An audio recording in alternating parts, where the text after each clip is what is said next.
Hello, people. Uh, my nephew made that trailer for me. Rabbi, what do you think about the StreamYard price hike? I haven't. No, I didn't even realize it. Let me look how much StreamYard is charging me now.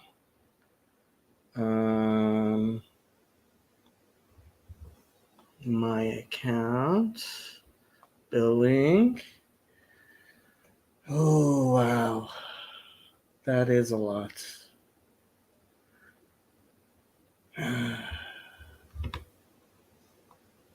Wow.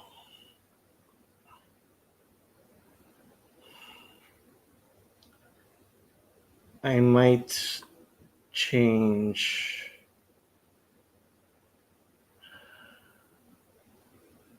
Yeah, that is a lot of money. Uh,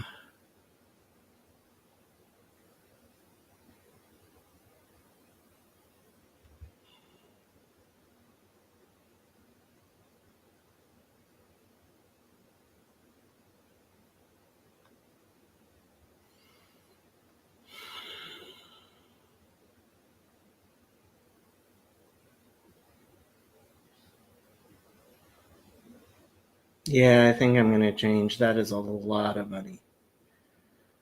Um,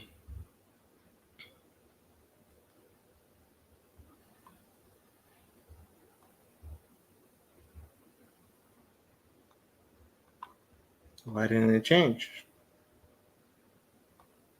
There we go. Aha! They offered me 20% off if I keep. No.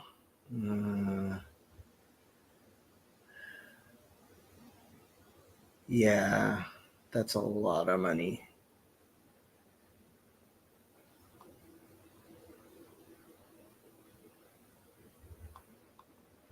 Let's see what happened to my. Oh, I still have all my 15 members, so that's good.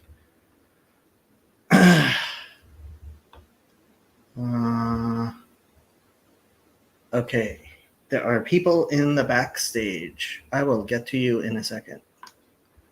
Um, what was I doing? I was looking at this stuff. Okay.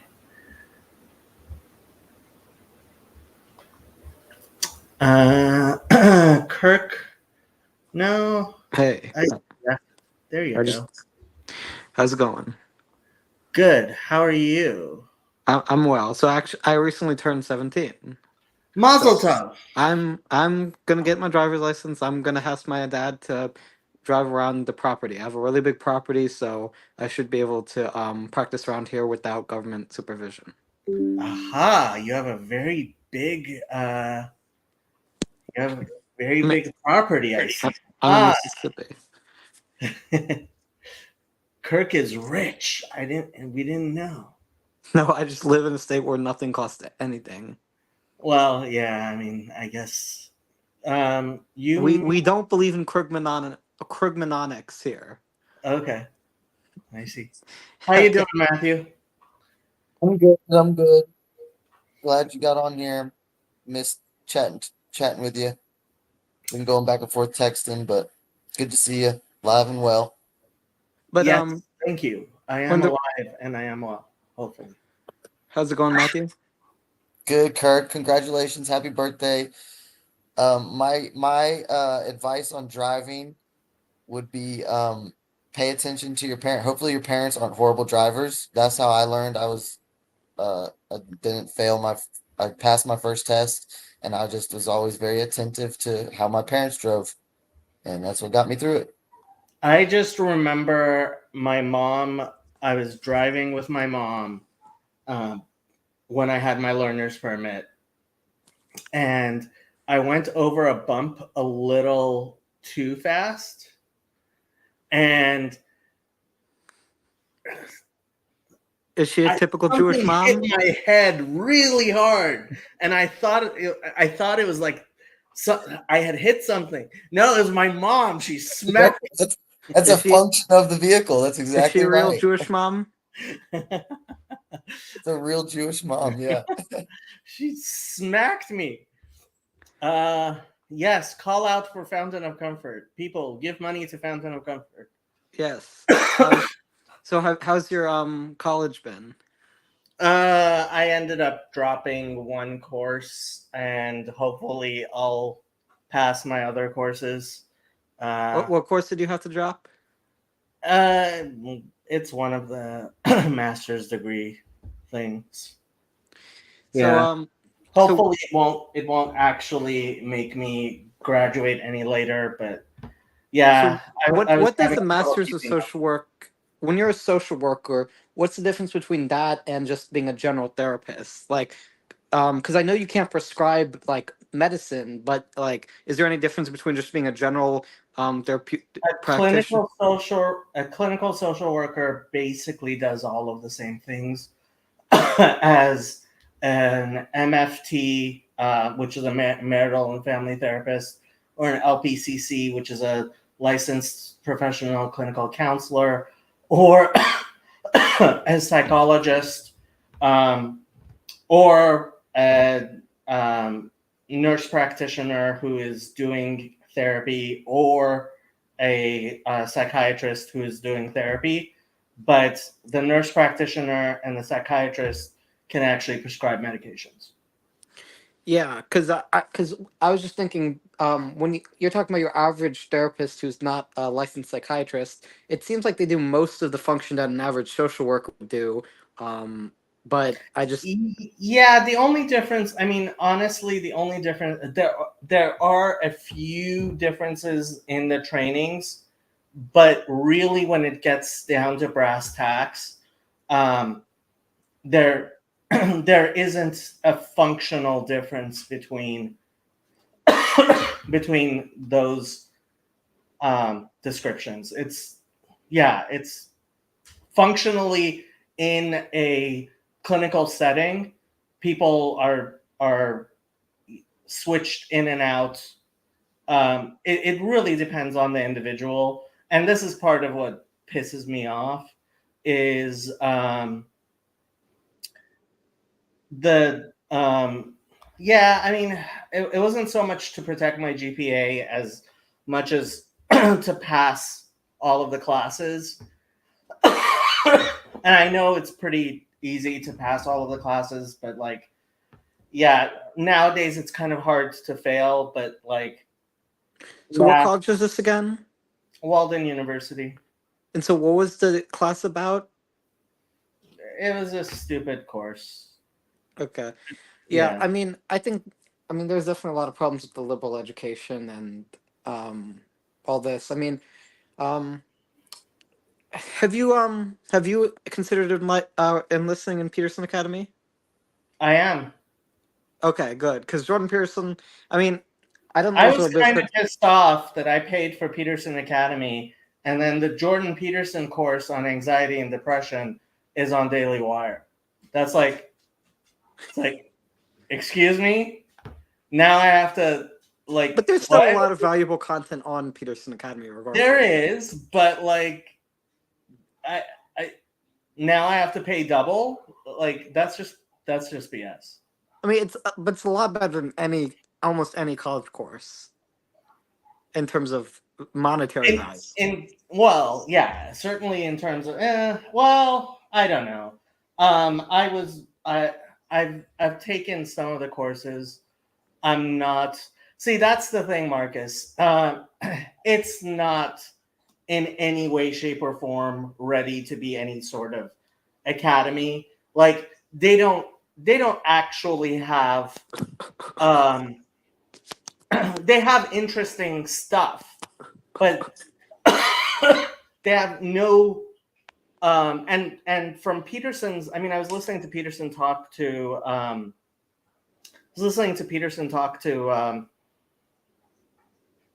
Vervaeke, and Peterson just doesn't seem to be at all interested in what an undergraduate education is supposed to be about, which is having establishing that someone knows basic information that everyone with a bachelor's degree should have.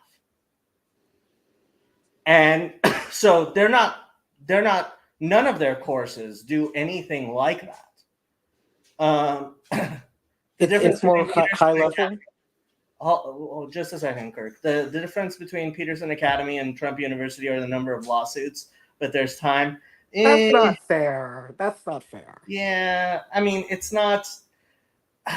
The courses, as I have seen them, are interesting. I guess some of them could be considered undergraduate level, but they're not even undergraduate level. They're more similar to maybe an undergraduate seminar, because there's no like requirements. They're taught at the level of an undergraduate seminar or even a freshman seminar, but they're seminars. They're not actual courses. Like, you can't actually say, I took the introduction to psychology course. I learned a lot out of it. I really did. At the same time, would I say that that's what I would expect somebody who's taking Psych 101? Like, did it include the information that someone who should have taken Psych 101 should know? I'm not sure about that. And there's certainly, like, the quizzes were just not good enough. Like, if you want to say, hey, I took Psych 101 at Peterson Academy, therefore I should have the type of information that somebody who took Psych 101 at a good university does. There is literally zero way of saying you did that. I mean, I was just gonna ask, do you think, is it the course's material assumes that the viewer is already familiar with Psycho 101, or is it a lower level or a higher level, or? It doesn't assume it, no. It's just, I don't think he's trying to cover that ground. Like, I didn't, listening to that, it was an 8-hour lecture in which he gives his introduction to what he thinks the study of psychology is all about. But, like, it was more of an introductory seminar for non-majors than it would have been an actual introduction for somebody who's going to go on to be a psych major. But that might be intentional. I mean, perhaps Peterson Academy, at least now, is not with the goal of supplying people with actual university level education, but rather being more of a broad educational foundation. I mean, it could be that Peterson's intention is not to actually get accredited, but to help give people new perspectives. Well, he says he's trying to get accredited. And if he's trying to get accredited, I mean, if what you say is going on, then he's just false advertising. I mean, he could be trying to get accredited eventually, but I don't know. I can't read the man's mind. I just don't know if it's the same function. But regardless, if you're getting valuable information out of it, and so did you take any psych in undergrad? I did, yeah.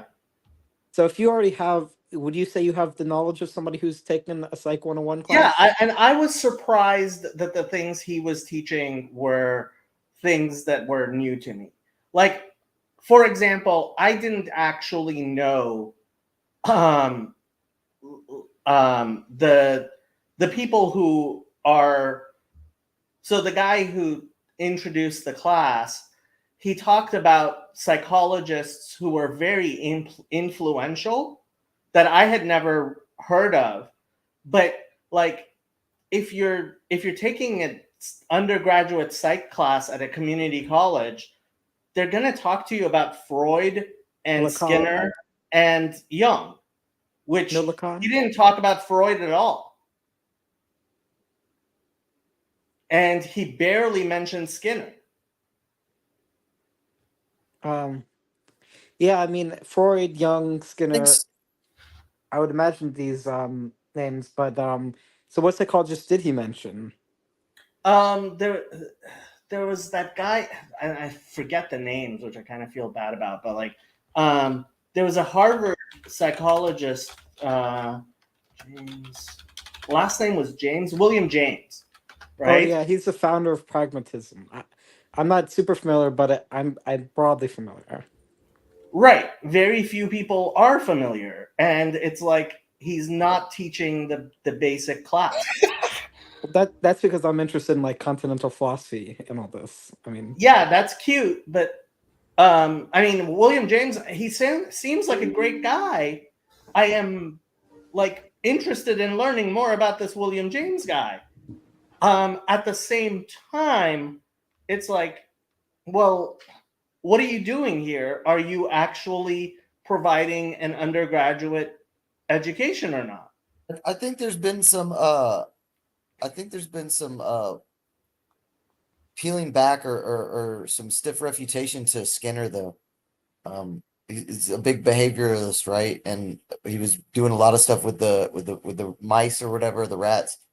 And yeah, I think there's been a lot of questioning on how valid that was with Well, that's the interesting thing, you know, like if this is actually an introduction to real psychology, which I'm perfectly willing to say, hey, we should just skip all the stupid stuff we talk about, like Freud. Like, I don't need anybody to talk to me about Sigmund Freud. Sigmund Freud is just like, he's not that Not good. good of a scientist. yeah, but he gets in the pantheon with the subconscious thing, right?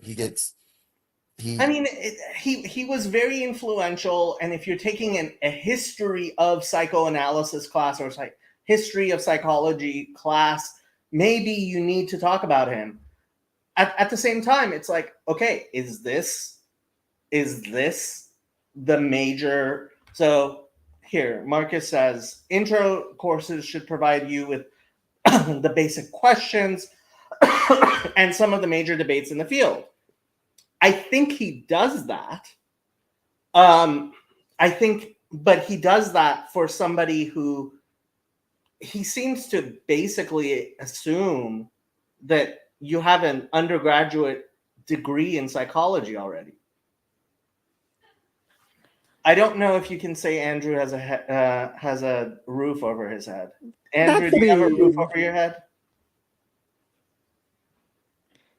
I think is that a reference to the hair? No. Okay, never mind. It's over the fact that Andrew isn't living on my couch, which is good. Andrew, you're a good man. He's got a nice roof over his head. I see the crown molding there. You're doing just fine, kiddo.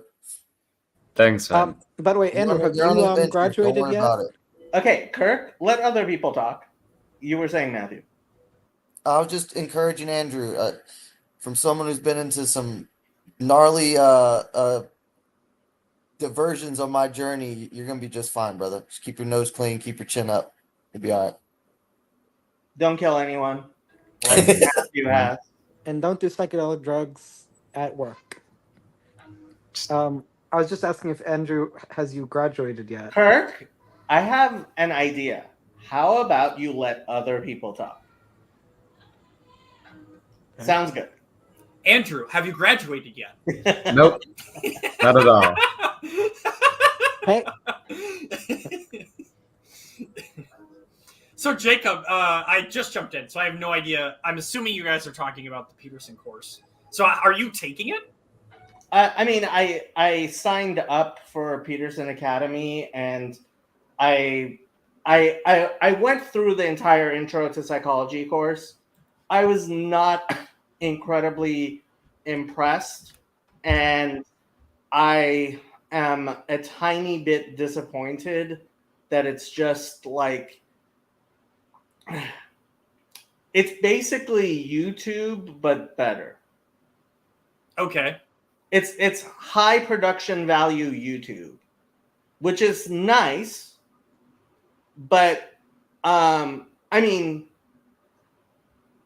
it's like long form TED Talks. Let's put it that way. Sure. Okay. Hello, David. Hello. How are you? I just thought of a metaphor for taking intro to psych courses where they spend so much time on Freud. It would be as if for biology courses, they still made you learn the humors. If they're like, yeah, and this guy said you could bleed people and that was good for him. I mean, it doesn't work, but yeah, that's what we used to do. I would say it's more close to talking about Darwin for more than all of 1 hour. Right. Like there's no reason to actually like assign the origin of species Right. to any biology major. Right. And if they're going to do that one, they should do the second one where he goes full blown eugenics. Throw that one in there too. Well, this is the big difference between an actual science course and like more of a humanities course, right? So I expect somebody who's studying English literature to read Shakespeare. I expect somebody who's studying like religion to study the Bible, right? But like, do you really need to, read Pythagoras's whatever in order to be a mathematician? No. Or even Leibniz or Newton in order to be I a would physicist. say as well that psychology goes back and forth as to how much it wants to be a science, depending on who is teaching it. Which is unfortunate because I think it should just be a science. Yeah. For sure. What did Marcus say now? What's so funny about what Marcus He's said? a clever little joker. That's for sure. I love Marcus. Me and Marcus hung out a lot during Northwestuary. Marcus is okay.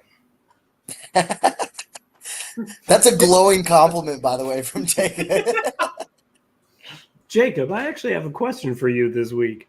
David, I have an answer for you this That's week. wonderful. How I don't like you have said that, like, to what extent are you Jewish as far as practice? Mhm. And I was just wondering, do you do the holidays? Good question. So like I have family obligations. Right. So that's different. Okay. Yeah. Go. Yeah, like look, on Rosh Hashanah for the evening services, I went and visited one of my rabbis who was taught at my yeshiva in Israel. And the people he was going to eat the meal with invited me for dinner, which would have been what I could have, would have, should have done if I were actually observant. And maybe if it was 20 years ago, that's what I would have done. But I then got into a car, drove to my sister's place, where we had an observance you could kind of call like a Orthodox Jewish somewhat meal of a sort. Okay. Was a pomegranate involved? Perhaps an apple dipped in honey? There was pomegranate and apples dipped in honey. It was interesting, and how families do things. Yeah. I don't know where I am in relations to but like I certainly Like on Yom Kippur, you won't be fasting, but you'll abstain from pork. Is that what we're? How far? I don't even know what I will end up doing on Yom Kippur. The I'm in a very weird situation, but like Tishrei, especially this year, with three-day holidays, right, is like it's a brutal schedule. Like if I was actually doing Yeah. all of the things that I would have been doing, first of all, I would have to buy a $200 lulav set. And that's just the beginning of it. 200? I mean, you can't really get a decent lulav set for less than 100. So if you're gonna go it, you're gonna do it all the A way. decent set for even $100. I don't know. How much is a lulav set going for these days? Not sure. I would like Uh, to make some comments addressing Matthew and the references that furniture is needed in order to get women. That is not true. I didn't have real furniture until I got married. Yeah, that's women make things a home. Men are ridiculous and sleep on the ground. Yep, my David, bed was did on you- the ground for a long time. David, do you have the ideal male setup where it's just a TV and a chair in a living room and that's it? Matthew gets it. hey, actually, I've been you there, know what? So I'm looking at a local store.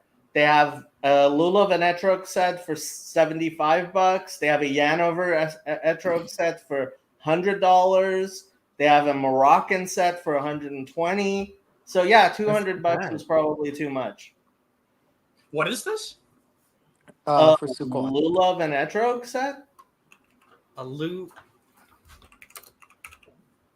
How on earth do you spell that? Here, let me present you my screen. All right. You gotta shake. While shake- this is being shake the lulav. explained, yes, I will be fasting. I'm going away for the Thanksgiving weekend, but I will be fasting on Yom Kippur, which I'll be my fasting on Yom in-laws are Kippur. very confused about. Hold on. Thanksgiving? When is Thanksgiving? Oh, When- I'm Canadian. I'm sorry. Oh, I'm like, what is he talking about? Yeah, this is Canadian Thanksgiving. We thought everyone was America. Yeah, I'm not going to defend Canadian Thanksgiving. Wow, I guess the price of lulavs and etrogs have gone down. Rabbi Mullet got a Mahudar set for $90. Mahudar is like the best. Yeah, Mahudar means nice. Yeah. So what is lulav and etrog? Like, I'm not sure what I'm looking at here. I will have to explain to you. Okay. You gotta wave it. Beautiful tree. Where Leviticus? Look at this, Don? What do Canadians give thanks for? Specific? That's a good question. Yeah, why would you thank God for being a Canadian?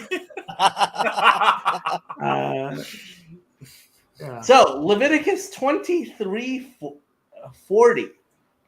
On the first day, you are to take branches from luxuriant trees, from palms, willows, and other leafy trees, and rejoice before the Lord your God for 7 days. Okay. Let's see what.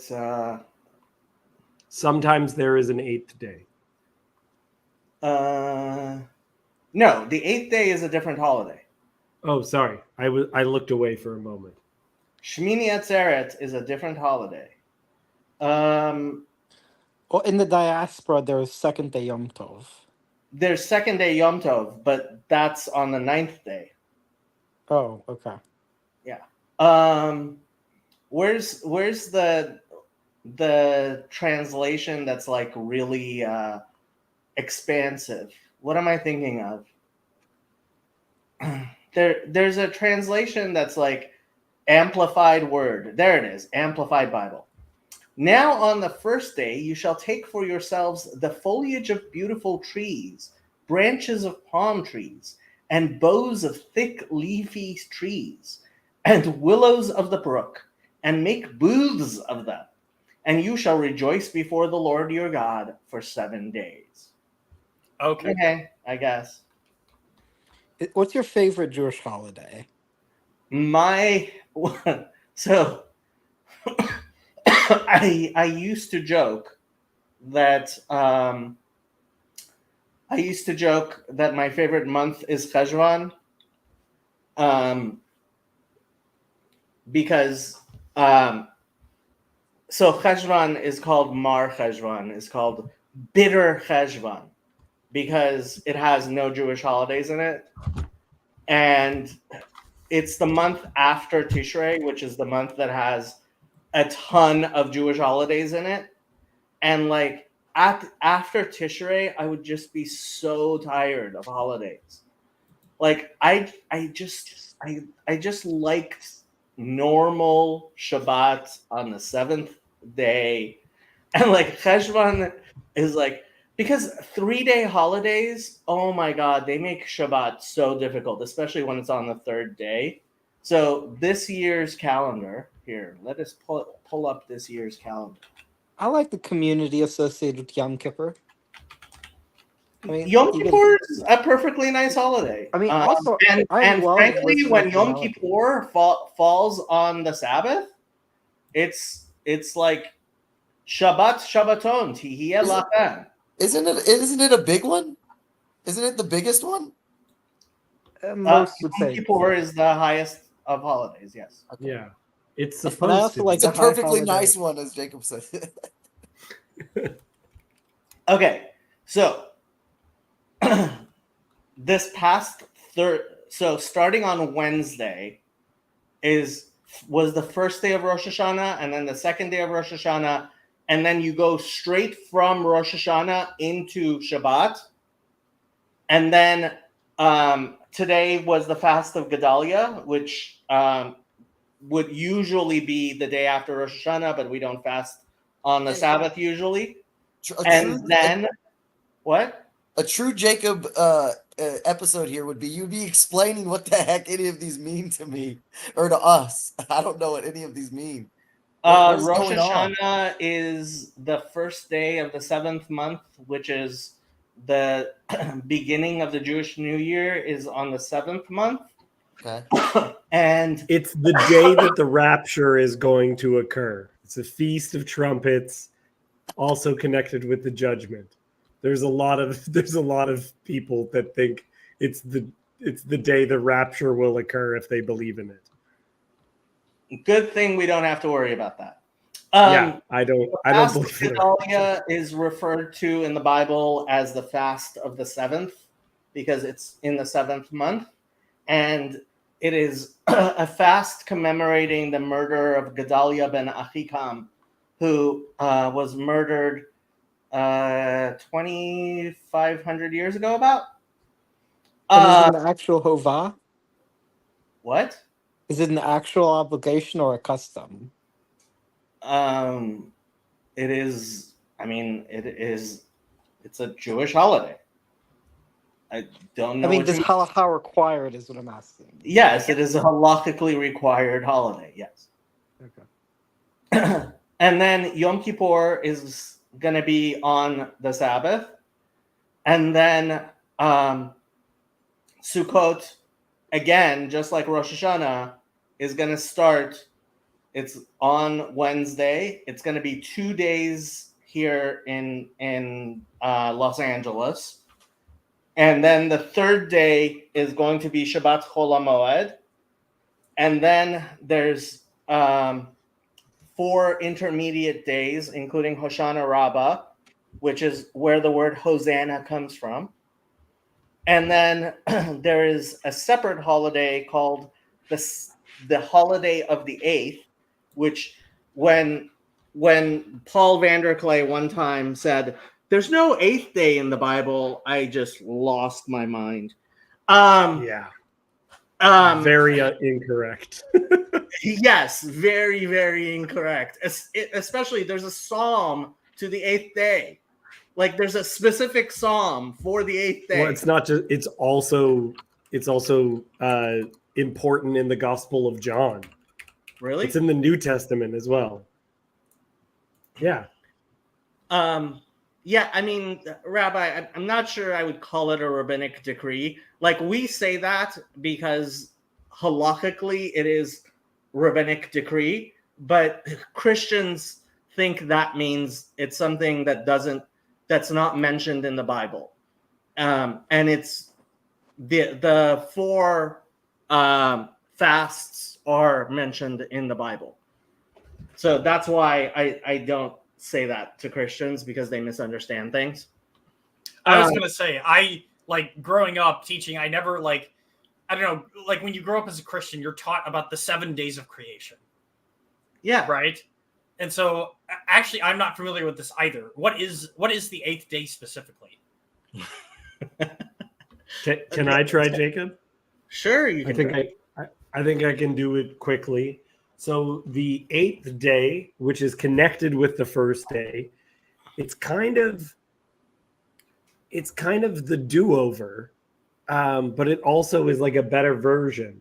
So on the 8th day, you circumcise a child. If someone makes themselves unclean, then they are unclean for 7 days, and on the 8th day, they are considered a new flesh.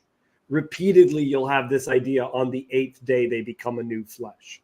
So it's connected with regeneration, sometimes even resurrection. As a Christian, I think that's why Jesus rises on the 8th day of the week, also known as the first day of the week. But you'll see these patterns throughout the Torah about the day that something is made anew is the 8th day. Okay. How is that? So Terrible? I think I kind of understand. It's not like directly stated like at the beginning of Genesis, but it is an idea that is. I really don't like the idea that it's some sort of do-over. So the idea, okay, so to truly understand the idea of the Sabbath, you have to understand the 8th day as well. Because, so if the Sabbath is a rest, as basically heretics understand the rest of the 7th day, right? God got tired. He was like, "Whew, now I'm done. I get to goof off." Right? Like the kids, the kids, I understand, yeah. That's not what the seventh day is for. The 7th day is a celebration of all of your accomplishments in the 6 days. Right? You spend the 6 days doing work, right? And on the 7th day, you have a celebration, right, of all that you have done, right? But what is the 8th day? That's when the celebration of the 7th day prepares you for the coming week, right? Mm-hmm. And that is an important part of the Sabbath and the week, is you carry the 7th day into the 8th day, right? And so the 8th day is a celebration of a beginning which is higher than that which you had if you hadn't gone through the 7 days. Okay. Right? Yeah. And so there is the holiday, right? And this is part of understanding the holiday cycle of Tishrei, right? So on the first day of Tishrei, you have Rosh Hashanah, you have the beginning of the year, right? Which is a day of judgment. And it's the beginning of the days of awe. So it's Yes. supposed to be you hear the trumpet and that inspires you to repent. Right. Um, And Yeah. and then you have the 10 days of repentance, the 10 days of awe, right? Culminating on Yom Kippur, and the day itself atones, right? And so you go through this process, and there's a reason. It starts on the 7th month, right? You you go through this process of purification, which culminates in Yom Kippur, and then there are 4 days, and then the celebration of booths starts, which is the time of joy, right? yeah. And that culminates on the highest of holidays, actually, in a sense, is Shemini Atzeret, which means the 8th day of gathering, right? And on that 8th day of gathering, which in essence actually is also like Pentecost, right? Where you go from Passover through the 50 days, and on the 50th day you have Pentecost, you have a completion. In a similar manner, you go from Elul into Rosh Hashanah, into Yom Kippur, into Sukkot, and it culminates on Shmini Atzeret, which is which is then the celebration of the Torah, Simchat Torah, right? And that's when our liturgical calendar actually, like, we finish the reading of the Torah every year on Simchat Torah, and we start, right? And that's part of this idea of the 8th day is it's a new beginning, right? After having completed all of the things that come from going through the 7 days. And I think Pentecost is a great example of that because, I mean, why is it 50 days? It's because it's 7 times 7. Right. And you go, but 7 times 7 is 49. Yes, but you like the extra, right? The 8th day is the extra bit. And there's a practical thing on that too, whereas you can imagine if you're going through an actual Torah scroll, that as you go through the year, one side is getting bigger and bigger, and the other side's getting smaller and smaller. And so there'll be like this whole celebration where you're just twisting this thing to get actually like back to the beginning. How long that would take? How long does that take, Jacob? How to rewind a whole scroll? Well, I mean, most synagogues try to have another Torah scroll, so you don't actually have to rewind it right there. But I mean, it depends how fast people do it. People can usually do it pretty quickly. They don't like double-side it, so you just like flip it over and you just read on the other side of the scroll. Yeah. I'm joking. You hear this, Jacob? You are the new Peter Pan, and we are your lost boys. Matthew, you can't do it like that. Jacob, I got a little bit. Or go ahead, Cal. My name's Kirk. I was Kirk, just gonna excuse me. say, one of the things I noticed about Shmini Atzeret and Sukkot is there's also a connection to Yom Kippur and the theme of repentance, because even though the seal of judgment is sealed on Yom Kippur, isn't there like a last chance or second chance you have on Shmini Atzeret or Sukkot, which is why they use the trop for Yom Kippur during the Torah reading of those days? Or do I have that? I mean, there's obviously a connection between Shmini Atzeret and Yom Kippur, but like, yeah. Because I really like The high official holiday trop. idea is that, like in some of the more predominant ideas, is that on Rosh Hashanah, the 3 books are opened in heaven. You want to be written in the book of life, so they all give the blessing, may your name be written in the book of life.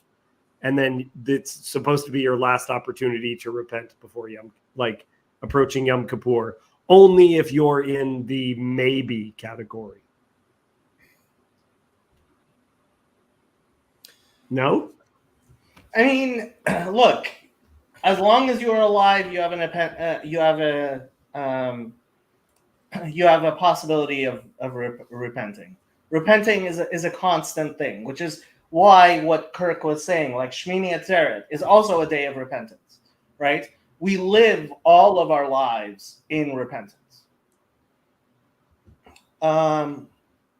Might not be a good idea to go through the Avinu Malkenus. I mean, we could go through the Avinu Malkenus. Do we really want to go through the Avinu Malkenus? Let's go through the Avinu. I also have no idea what that is. We I can. But can we will listen to the Barbara explain to Streisand you. version? What Avinu Malkenu is. So, Also, I did find the Leviticus verse that talks about they are unclean until the 8th day, and then they are circumcised. So, yeah, okay, I kind of understand it now. okay, so if you go to Sefaria and you go to liturgy, you will find that there you can find our prayer books. And if you go to should we do the high holidays? Let's just do a normal Siddur. Should we do a Chabad? Let's do a Chabad Siddur. And if you do so during the 10 days of repentance, even though you basically it's the normal isn't the Avinu Malkenus here? Why are the Avinu Malkenus not here? Avinu Malkenu. Blessings, Mincha, Musa. Somebody tell me where I find Avinu Malkenu. Annulment of vows, Kaparot. Here, we'll go to something I actually do know. Additions for Shachrit. Al-Michya. Shvat Musaf. Why am I not finding Avinu Malkenu? You might find it in the High Holidays one. Yeah, but I think that might be a longer one. But okay. So Machzor for Rosh Hashanah is the high holiday one, and at the end of this is Mincha for Erev, so that should have Avinu Malkenu. So after each prayer service, so when we refer to the prayers, we refer to. Oh, do we not say Avinu Malkenu on Erev? Oh, we say it. I thought we say it. I am just going to search for Avinu Malkenu. Avinu Malkenu. Our Father, our King, we have sinned before you. Our Father, our King, we have no king but you. Yeah, but Are you talking about when the Ark is opened? yes. I'm Well, on not Shabbat right everybody, now. not everybody opens the Ark. Well, I guess a lot of people do. Why is there we go. Weekday. There we go. This is from Weekday Shachrit, where I would have found it if I had found it. Okay. So we add these to our prayers, and while I will not play it because I don't want to copyright strike, there are many renditions of Avinu Malkenu on YouTube. You would very get beautifully sung. You would get copyright struck for stuff like this? Really? Well, certainly the Barbara Streisand version, yeah. Huh. Okay. Okay, I gotta look this up now.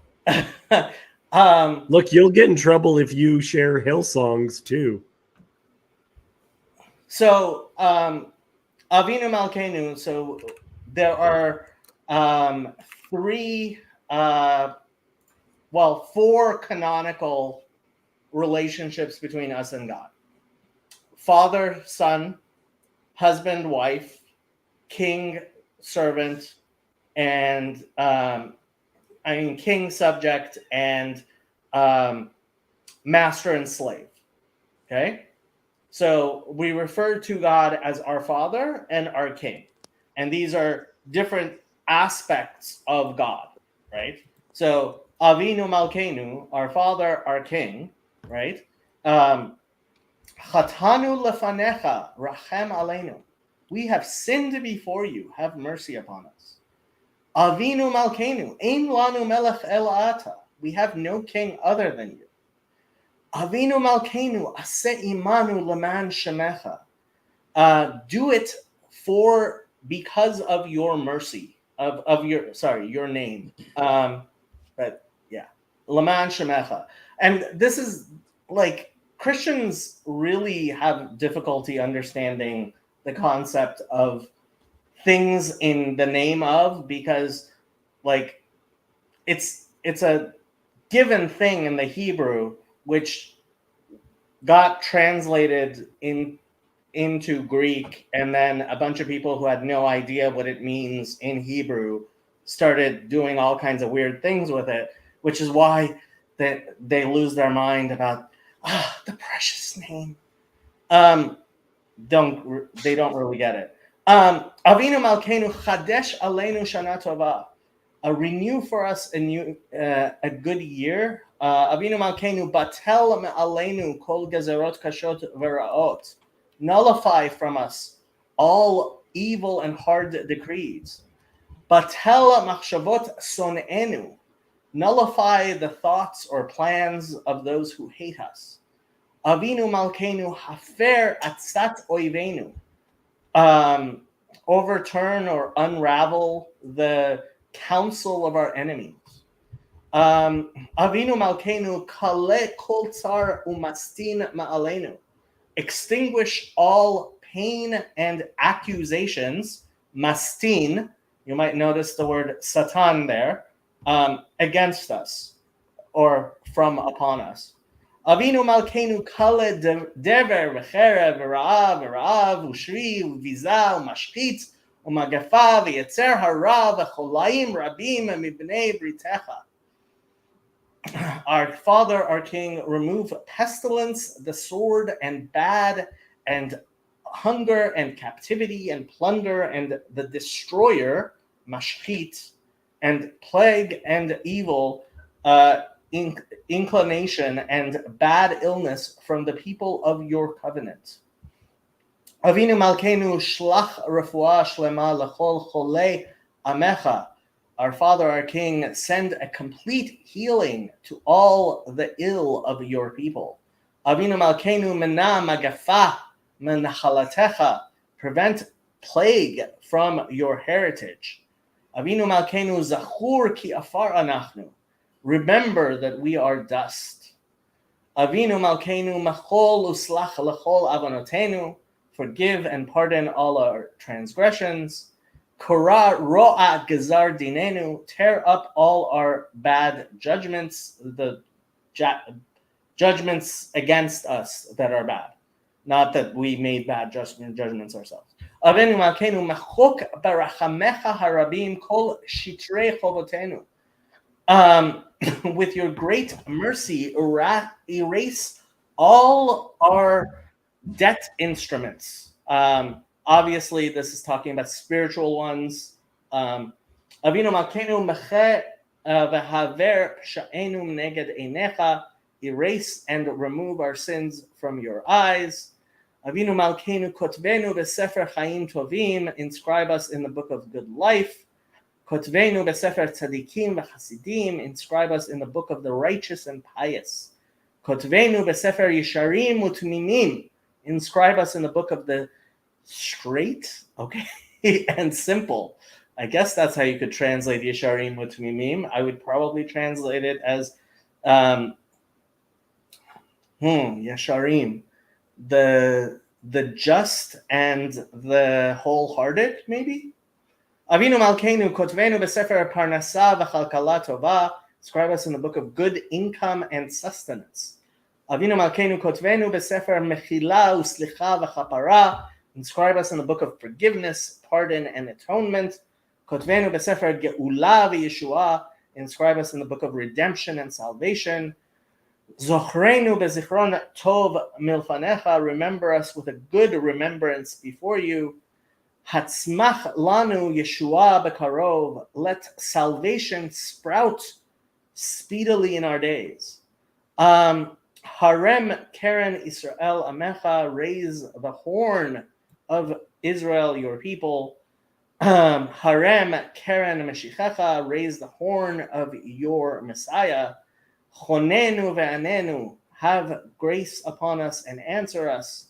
Hachzirenu b'tshuva shlema lefanecha. Return us completely to repentance before you. Shema kolenu chus verachem aleinu. Listen to our voice of prayer and have pity and be merciful upon us. Aseh lamanach im lo lamanenu. And this is the Sephardic version because we refer to God in the feminine.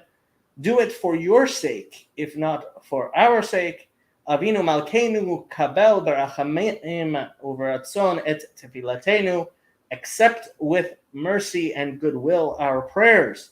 Avinu Malkeinu al teshivenu rekam milfanecha. Do not return us empty-handed before you. So, yes, during the 10 days of awe, the Avinu Malkeinu is recited. And this is all like, I just listened to like a clip of it sung online, the Barbra Streisand one. Okay. And so all of that is basically like sung. Yeah, I mean, yeah. So I think most congregations, although not Sephardic ones, open the ark and sing it. But yeah, what were people saying? Do you go to Sephardic synagogue when you do go? What? Usually, yeah. I mean, I haven't been to because none of the places that I've seen are Sephardic, but Jewish liturgy is way better than Christian liturgy, to be honest. I would agree with you. I mean, I've been to Orthodox ones, and I like Orthodox church services even more than the Protestant Catholic, but even Orthodox services aren't as good as Jewish. What is Jan God's question? Rabbi Naftali Reich, I have no idea who that is, writes, Hashem does not consider people as individuals or society as a whole to be evil simply because they committed a sin, even a very serious sin. Checkmate, Christians. I mean, that's true. I don't understand what... I mean, everything is checkmate Christians. Christians don't have any idea what they're talking about. Everything Jacob is saying is pointless and moot according to this rabbi, so I must be misunderstanding again. Yes, you are definitely misunderstanding. Like, I have no clue, Jan God, what you think you said. Sinners repent from their sins because they are good. Bad guys don't repent, but as long as you repent, you can do anything. That is Calvinism messing with your mind, Jan God. Just like delete all of Christianity and then you'll be fine. Wow, Father Stephen's here. Bro, we do that prayer Jacob just read almost verbatim in the Orthodox Church. I did not know that. I actually was wondering, Father Stephen, if you guys, your liturgy actually talks about the 8th day, because I, like, as we were going through it, it was like, oh, come on. At least the Orthodox liturgy has to remember the 8th day. Protestants forget things all the time, but like, I can't imagine it was left out of the Christian liturgy, of the Eastern Orthodox liturgy. I don't know if anyone here saw The Green Knight, but for The Green Knight, they made it seem like it's Christmas. That story doesn't take place at Christmas. The Green Knight takes place on the day that commemorates Christ's circumcision, which also is one of the themes of the Green Knight, where the guy, because it's whether or not he cuts off the guy's head, but he's still alive and stuff. I think that's a circumcision joke, in my opinion.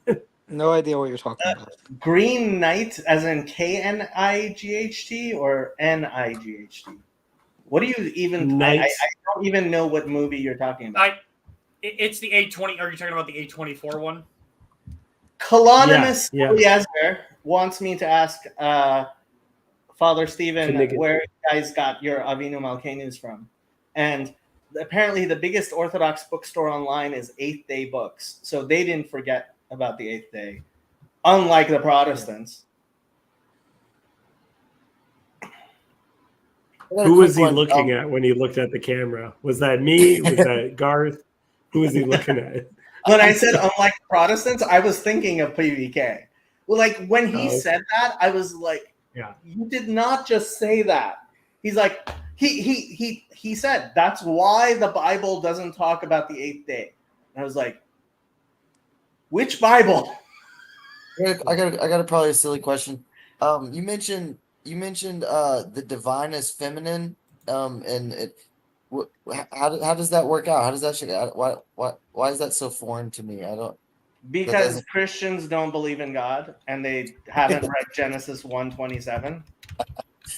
What is that? What's 1:27? What is it? What is it getting at? That's male and female. Genesis 1:27. Come on, look it up, Matthew. You can read it for us. Okay. The idea that we're created in the image of God. God is male and female. And in some understandings, I think it was Rashi, believed that Adam was created with both aspects and the feminine was pulled out of him. That's standard Jewish belief. Since when do Christians not but believe that's in a both and. That's not necessarily strictly the feminine, which is what you said the Sephardics believe in. God isn't just masculine or feminine. God is masculine and feminine. Yes. Like it says in Genesis 1:27. I agree with that. Christians disagree with that. But Christians don't believe that. What Christians? Wait, that God isn't masculine and feminine? How is the Christian God masculine and feminine? Is the Father Jacob masculine and feminine? Because he's the source of both. Masculine and feminine? Is the yes, the spirit is oftentimes spoken of as almost entirely feminine. Well, there are definitely a lot of Christians who would call you a blasphemer for saying that. No, especially the spirit gives birth to people. It's the spirit of wisdom, which is personified as a woman. The spirit came upon Mary, and she got pregnant. My intuition is it's the mystery, right? And more usually a mystery is more is more like feminized. That's where it landed for me. So Father Stephen actually answered Colonimus Eliezer. We've turned it into a litany, and it's in the supplication services we do surrounding major feasts. Yeah, but I guess you guys would say you got it from the synagogue service. Although Avinu Malkenos, I don't know how old the Avinu Malkenos are, though. I don't know if they go all the way back to all the way. When did we start saying the Avinu Malkeinu? Avinu Malkeinu origins.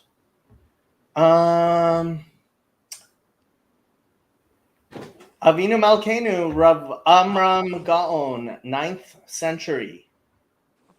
It can be found in the Talmud. Okay.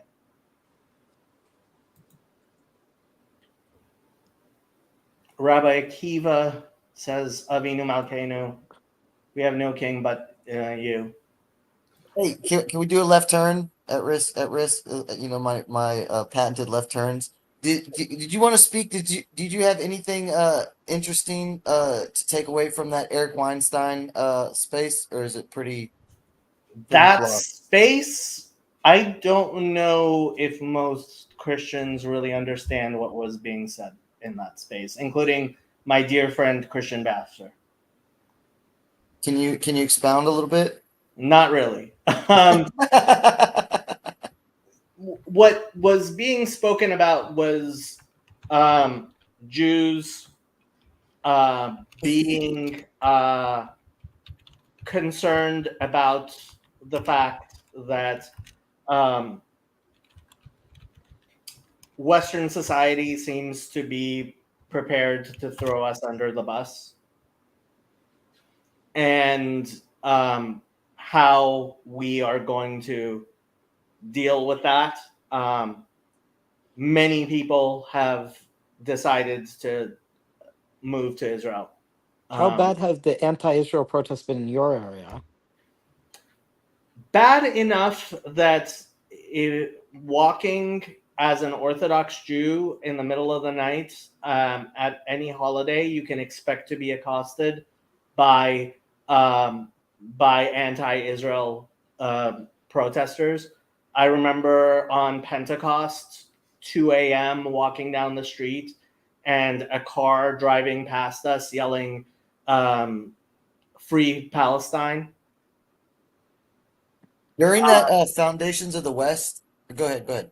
I mean, look, when I was at synagogue on for Rosh Hashanah, I was right in front of me. There was a panic button to shut down the building. Like, there was a button that if I were to press that button, there would be metal screens coming down and all the doors would lock, so that if there was a shooter coming at us, we would be safe. Like, I don't think you have, like, it is perfectly normal if you go to any synagogue in Los Angeles to have a metal detector. Like, that's just normal. This is the banality of evil. I mean, It's It's, the public it's, schools, brother. it's the banality of what you can expect at a synagogue in the United States. There was this letter written by these two Jews in Germany. I think at the turn of the century, and they're writing to each other saying, one wants to return to Israel when there was a bit of a movement like earlier on, and the other guy said, why? And he says, Germany is the promised land, because he's so convinced that everything has been going so well that we don't need to leave. We don't need to go. We're completely safe here. And yeah, that's one of the most famous lines from his letter, is that Germany is the promised land. Well, okay, Ooh. so this is a very famous thing that the Orthodox Jews will not let reform live down, which is some German Jews used to say, Berlin is the new Jerusalem. We don't need, like, Yeah. and whatever. But, like, look, yeah, famous line of the reform. Yeah. I don't think most people are aware, especially like the protests on UCLA's campus were the encampment, which they're promising to redo. Like, I don't think people have any concept of, like, I don't think Gentiles have any concept of what an intrusion that feels like, especially for the Persian Jews, but like the Jewish community in Los Angeles. You might as well, and in essence, you are having pro-Nazi demonstrations in the center of the Jewish community in Los Angeles. These are people who had a Free Palestine protest on October 7th. Like, there are October 7th like Free Palestine protests that are here. I mean, Time magazine. do you think any of these guys are Iranian ties? I mean, there may be Iranian money behind it, but thousands join pro-Palestinian rallies around the globe as October 7th anniversary nears. Like, people are having pro-Palestinian marches where they're saying things like globalize the intifada, right? On October 7th. Like, how can you be more of a pro Hamas, pro terrorism like person than to, and what do you think the average Jew is thinking when they see these types of protests? Are Jews going to leave the Democrats because of this? I can only hope that the Jews that actually care about their Jewish identity seem to have, at least mostly. Was the explicit Iranian attack the other day? Was that kind of a threshold? Was that a I don't think that was particularly, no. I don't think that was particularly, like, if anything, that's a counter, like, the real question that a lot of Jews have is, would we be safer in Israel? And that's, I mean, so Eric asked a question. He said, I'm not asking anybody to answer this question, but how many of you have a gold bar that's buried in your backyard? Right? And you would be very, very surprised by the number of Persian Jews who actually have been stowing gold away for when they're going to have to flee possibly the United States. Gold is a universal currency. Yeah. And there are, I know for a fact there are people who are who have been putting money away in South America, in Australia, in places just in case, like, we have to flee the United States. That's the discussion that was being had yesterday on Twitter. That I think the vast majority of Christians just, like, they can't even understand that that's a discussion there are that people are seriously having. They think it's like, oh, you must be crazy. And what Eric was saying was, look, if you're Jewish and you celebrate Passover and you don't understand that part of the message is, hey, be prepared when the next people come to try to kill you. Be prepared to leave quickly. You're not paying attention. And he's right. You're not. Well, do you ever have plans on maybe? I've definitely considered moving to Israel. I've definitely considered moving out of the United States, but, like, my family's here. If my family doesn't move, I'm not going anywhere. Jacob, what we need is a holiday where they're taught that they need to flee faster than it takes bread to rise. If only there was something like if that. Only there was a Jewish holiday about. If only there was a lesson. If only in Jewish culture we had this idea that we have to be prepared to leave really quickly if people decided to kill us. Yeah. I mean, it's really unfortunate to see how average Americans, I don't want to say most average Americans, but a sizable minority of the population genuinely seem to sympathize with Hamas. And I don't mean like, I don't even just mean like completely politically illiterate people. I mean, it seems like a lot of people just watch headlines and they take this in, and this is not radicals in universities. This is some average people in offices. Well, I Younger highly generation as recommend. well. I highly recommend listening to to Konstantin Kisin when he went to one of these protests in London, and he was just asking people to explain like the signs they were carrying, and they didn't know which river and which sea.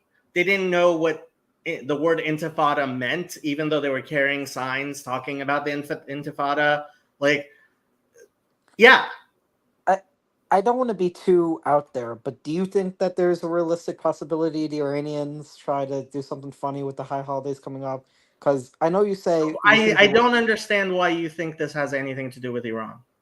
It's The not reason about I- Iran. because they have been funding Hezbollah and Hamas recently. And Right. Iran is on its back feet. The problem is not Iran. The problem is the woke. And sorry, Luke, no, it's not Konstantin Kisin. That's the woke right. The woke right are actively anti-Semitic.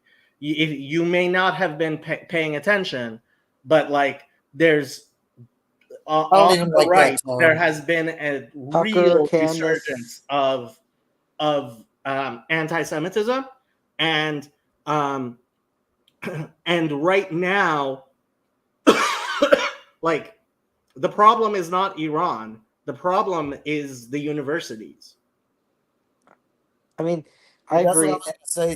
The numbers at like 50 to 60% of some demographic, 18 to 27 or something, that are for was it a Palestinian state or a they're pro Hamas. You know what I mean? I don't So actually, Constantine has one Jewish grandfather. His parents were raised as Christians. He was raised as a Christian. But he doesn't bother saying that to people who call him a Jew, because he's actually, he had one grandfather who was a Jew. And if people want to call him a Jew, he's like, fine, call me a Jew, which I'm actually kind of glad that he's not running away from it. But look, what's going on right now is actually pretty insane. I mean, I think on the right, what you're seeing with the Candaces and the Tuckers and the Daryl Coopers and the Dave Smiths and these libertarian populist conspiracy nuts and the anti-Semites is they want to be contrarian for the sake of being contrarian because they saw everything bad the establishment did, and they think, well, if the establishment says something woke, that means everything the establishment says something's bad, and because the establishment says anti-Semitism is bad, we should be anti-Semitic. I mean, I genuinely think no, there is some of that, especially on 4chan. There's anti-Semitic chic, which is just funny, and there's plenty of people who just think it's funny. But no, Nick Fuentes, he knows he's actually. But that's a very small percent of. Yeah, small percent, but guess what? What has become very clear is whereas we assumed, a lot of Jews assumed that there was there would be a real reaction to anti-Semitism. What has become perfectly clear over the past year, and look, it's clear in the TLC. Food Truck Emily posts some of the most disgusting anti-Semitic shit in the world on her Twitter. And when I complain about that, people were, as opposed to coming to my, being like, oh, that's terrible, Jacob. They were like, Jacob, you just throw anti-Semitism around, as if I just throw the charge of anti-Semitism. You're like the least of that. I mean, you talk about Zionists and Marxists being all the time. To claim that I just throw the charge of anti-Semitism around just shows you know nothing about me. And You're the Thomas Sowell of the Jews. Her Twitter is is just a constant stream of anti-Semitic bile. And to the point where if you go to my channel, to my Twitter, I just took some of the most obviously anti-Semitic crazy shit, like talking about the USS Liberty, right? Like really, really crazy anti-Semitic shit, right? And it's like nobody's paying attention. So And I think it's TLC the just anti-establishment. doesn't care. They think, again, I think it's the anti-establishmentarianism. I think they see. No, it's not. It's not. No, Kirk, you're misunderstanding what's going on. You don't think that being a contrarian is the main Kirk, factor? we're talking about a very specific thing. We're talking about an individual who is active in this milieu, who was very, very clearly saying anti-Semitic shit. And when I said that, people like Luke here were like, Jacob, you're just being silly. Luke, shame on you. But well, Kirk, you don't understand what's going on. Please let the people who actually know what's going on have this discussion. Okay, but I'm asking what you think motivates. Kirk, good night. I have heard you mention this once before, although I haven't seen the tweet itself. Okay, so this is the thing. I don't want to become the channel, and I would never become the channel that's like that. That's not who I am, and that's not what this channel's about. Right. I made the accusation. I've done it several times now. The reaction I got was one which convinced me that precisely like was the discussion on Twitter, and that's why I'm bringing it up. Like, what the Jewish community has realized is there's a lot of people we assumed would come to our defense who don't and won't.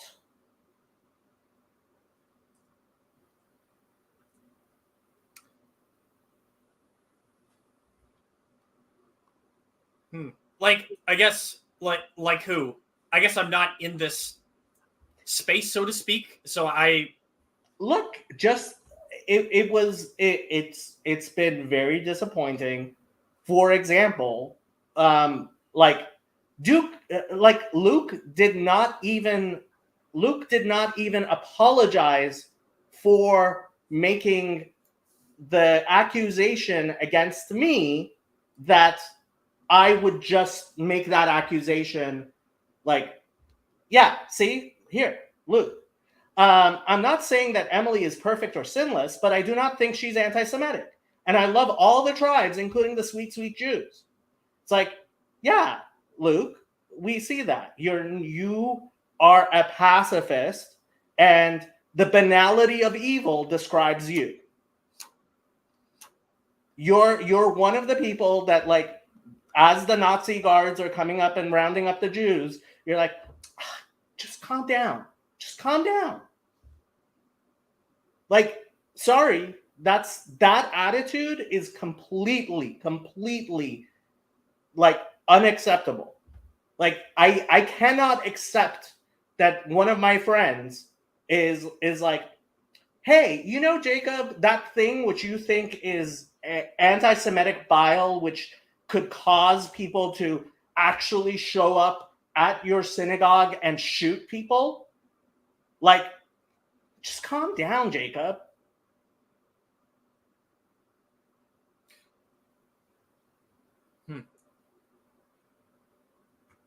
Well, to preserve your channel, I will stop asking about that drama. But Jacob, you use the word or use the term woke right too. Will you define that for me? So, I mean, James Lindsay, I have a lot of respect for James Lindsay. I don't think he's lost his mind. There's a lot of people who think he's lost his mind. I think he's lost his mind, but continue. Okay. Yeah, I I'm don't- with you, Garth. I'm with you, Garth. Well, actually, I want to be a little more gentle. I don't think he's lost his mind. I think he's got a boogeyman that he doesn't want to admit he has. You know, I just haven't been following James Lindsay for a long time, so that could be true. I don't know. His first three publications were total atheist apologetics. Were totally Okay, so this reputations is of. part of the problem. Okay, this is part of the problem. What I have found in the Christian community is if you don't believe in Jesus, people will dismiss everything and anything you say. Say And that again. that's what happens to James Lindsay. Say Like it again. people, I miss. if you don't believe in Jesus, if you're not a Christian, people find it very easy to dismiss any accusation you make. And people are overblowing the actual accusation that he has made, which is actually, I think he's not crazy in this, which is that there are people who very much want, for example, Donald Trump to talk about the angel Michael, right? Archangel Michael, and for example, the playing of Ave Maria, right? So here, during I'm just the trying to rally connect. I'm just in trying to Butler. connect. I'm just trying to connect where you're getting the woke frame for these people. Okay, so you have to understand. This is very complicated, and people don't want to simplify things, and it's not simple. It is not at all simple. Okay, so hold on. Let me pull this up. Because I mean, up until 5 days ago, there was a very concise understanding of what the term woke is, and now I feel like it's being confabulated and wielded sloppily. That's my position. That's cute, but like that's not what's going on. Okay, so this, Well, how about we do this? Go ahead. this is a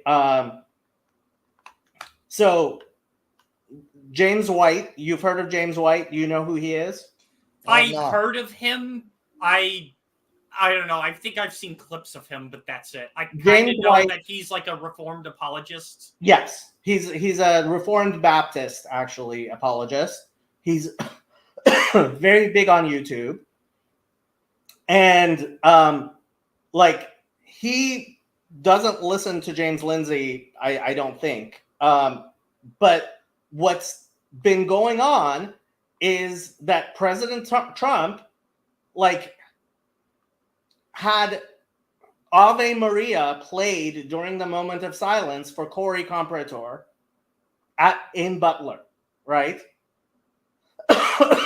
And when you have somebody like James White reacting like, hold on here, what's going on here? That's real. That has real political effect. That to me seems that Trump is just catering towards Catholics. Maybe, but like I don't. That's what it sounds think- like to me, Jacob. I don't look.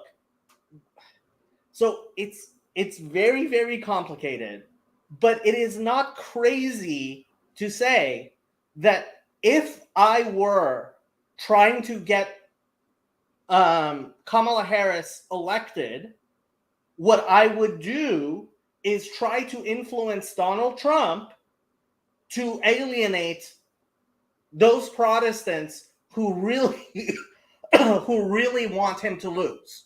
And there's definitely been things going on which is in fact like alienating Protestant voters, maybe in a very small amount, but this is a very close election.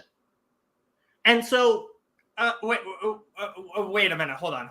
So, slow down here. So, yeah, like I, as like a Protestant, so to speak, if I was in that rally, right, and that happened, I would not be offended by it.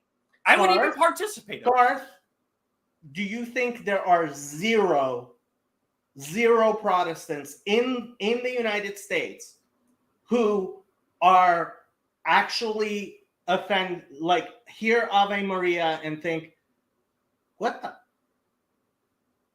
I mean, it definitely could be like a non-zero number. It's James White. It's definitely a non-zero number. There's no question that it's a non-zero number. This is part of the problem that people like James Lindsay and I have, right? Which is when you look at things, it doesn't matter how much Protestants care. It matters if 5 people in Wisconsin and 5 people in Pennsylvania and 5 people in Georgia, and that's all it takes. If those 15 people don't show up to vote for Trump, that's worthwhile. Come on, you're an economist, Marcus. So this is this is what kills me. It's like, it's not even worth saying because people will think I'm crazy just for explaining what should be absolutely clear to everyone. No, which is, it would be really, really bad if Trump were to alienate Protestants for no good reason. I mean, true, I guess. Like, as part of here's how I'm understanding it, right? Is that Trump did this, right? And that the risk factor in doing said thing, right, is that it basically alienates the Protestant voter base. And it has zero there. Like, if instead of playing Ave Maria, he had played nothing, like there is absolutely zero upside to Trump.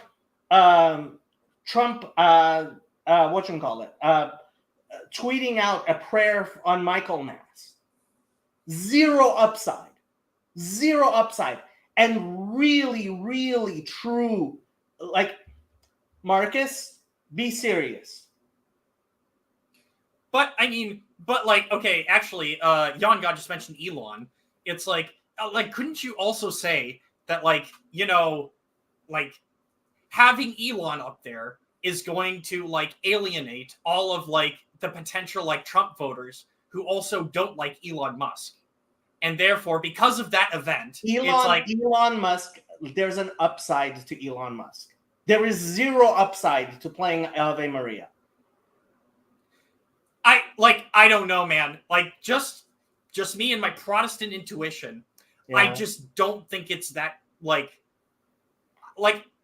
obviously don't know how popular Chick tracts were. People who unironically believe in Chick tracts. Marcus, yes, every political move has risks. And guess what? If you are actually a smart person who actually cares, you will actually be Edelman Public Relations grosses $1 billion every year. Single public relations company. One public relations company. $1 billion. You're an economist, Marcus. Why do you think people are paying that $1 billion? It's zero value? Zero value? Do you really believe? But Jacob, let me give you an example, and this either will or will not convince you about the Protestant feelings towards things that are perceived as Catholic. At my church, we have actually prayed the prayer of St. Patrick. Garth, your church is not some Baptist church, right? It's nobody said it's equivalent to this one single case.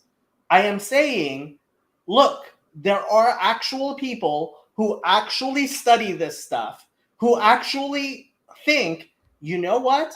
If we go ahead and if you're paying attention to what's going on with the psyops in the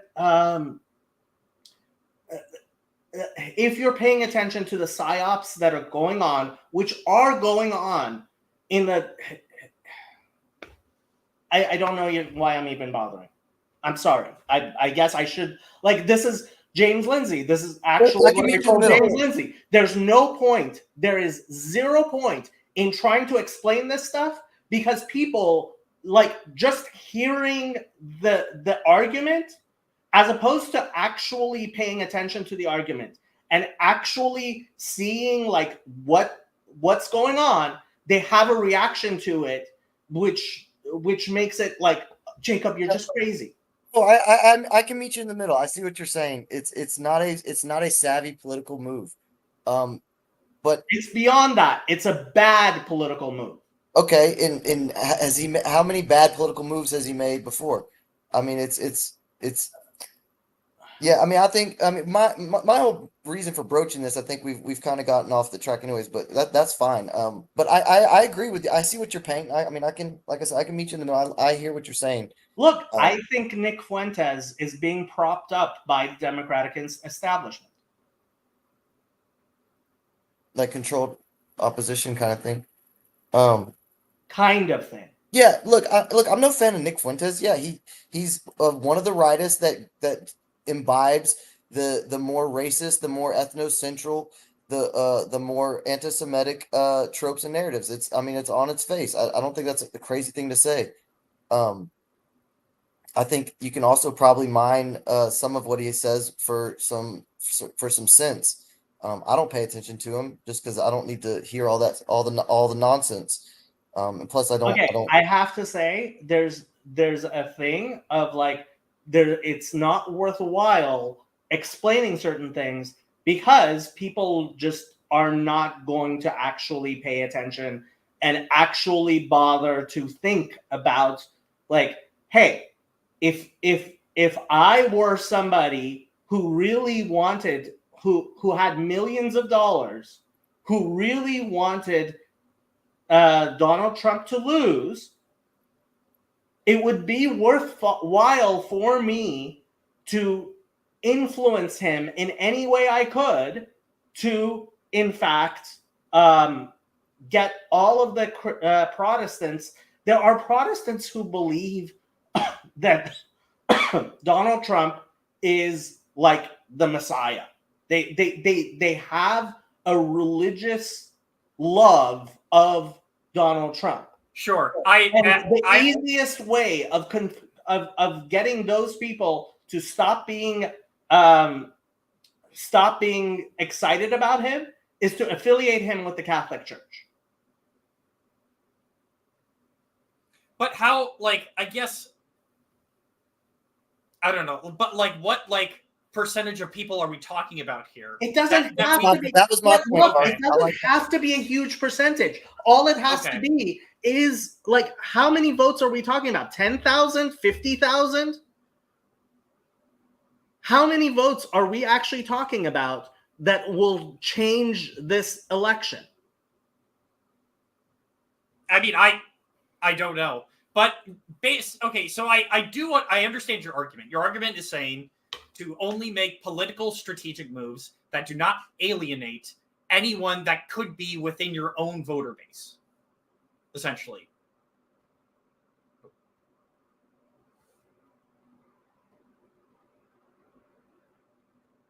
Look, if you're going to make a political move, like tweeting out about Michaelmas, like you should actually spend some time being like, what's the possible upside here? What's the possible downside here? Hey, Jacob, I have a question. I have a thought experiment.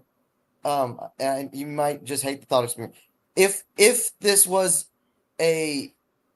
there was a perceived landslide, if we weren't so worried about the integrity of our elections, do you have a problem with Trump doing something like that? Say that again.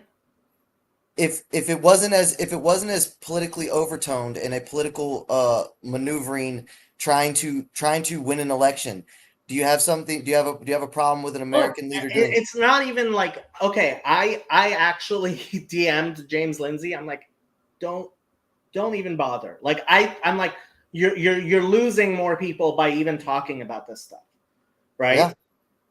And he is, right? At the same time, I think he's absolutely right. Well, I mean, okay, so here's how I perceive the whole James Lindsay thing from my own perspective, from what I have heard. That basically, that James Lindsay is talking about Michaelmas, right? He had, I believe, a big post that like described this whole list of what he believes that Michaelmas is all about. And some of it is using some of the language that he has, how would I put it? It's language that he has used a lot when it comes to describing the woke. And a lot of it is basically also being used in Michaelmas. Now, a lot of Catholics have basically looked at this and be like, what are you talking about, James Lindsay? And so therefore, it kind of makes James Lindsay look a little bad in that sense. Yeah. No, I mean, So, frankly, I think there's been a lot of overinterpretation of what he's been saying, and a lot of people who are very, very happy to be like, no, James Lindsay just wants to attack Christianity, right? Which is He does. idiotic. He does, and he has for his whole career. No, that is completely false. Go read his books. Matthew, that Read is his books. completely false. He's right in the line. Matthew, you're just plain wrong. No, wait a minute, hold on. But didn't James Lindsay, didn't he just have like a spat with Jonathan Peugeot on Twitter? Yes, he called him a fascist. Yeah, like Jacob, there is some like tension between James Lindsay and Christianity. He got onto the No, before he got onto the okay. woke stuff, he was very Stop! anti-religious. You can't refute the fact. Yes, I can. Okay. James Lindsay has been very clearly over the past 3 years being very, very involved in supporting Christians, understanding what's going on, Yes, I agree. and being very supportive of Christianity as a antidote to wokeness. Okay, I can meet you there. Sovereign nations, his involvement in like trying to say that Lindsay is anti-Christian is just so wrong on That's so not. many Well, that's levels. not what I said. That's not what I said. I said Yes, he's you did. anti-religious. You said No, I did not. precisely that. You No, I said did not. I he's said been he's against anti-religious. Christianity Go his read his whole 3 career. books. Matthew, you just said he was against his Christianity his entire career. You just said that. Okay, well then I misspoke because he's been against religion. I misspoke. Then I'll go read his first 2 books. And They're all that's in the wrong God delusion. too, Matthew. Say it again? That's wrong. He has not Do you want me been to pull up his 3 books? against I'll pull up his for 3 at books. least 3 years. You're not gonna just sit here and call me a liar, bro. I'll pull up his first 3 published works.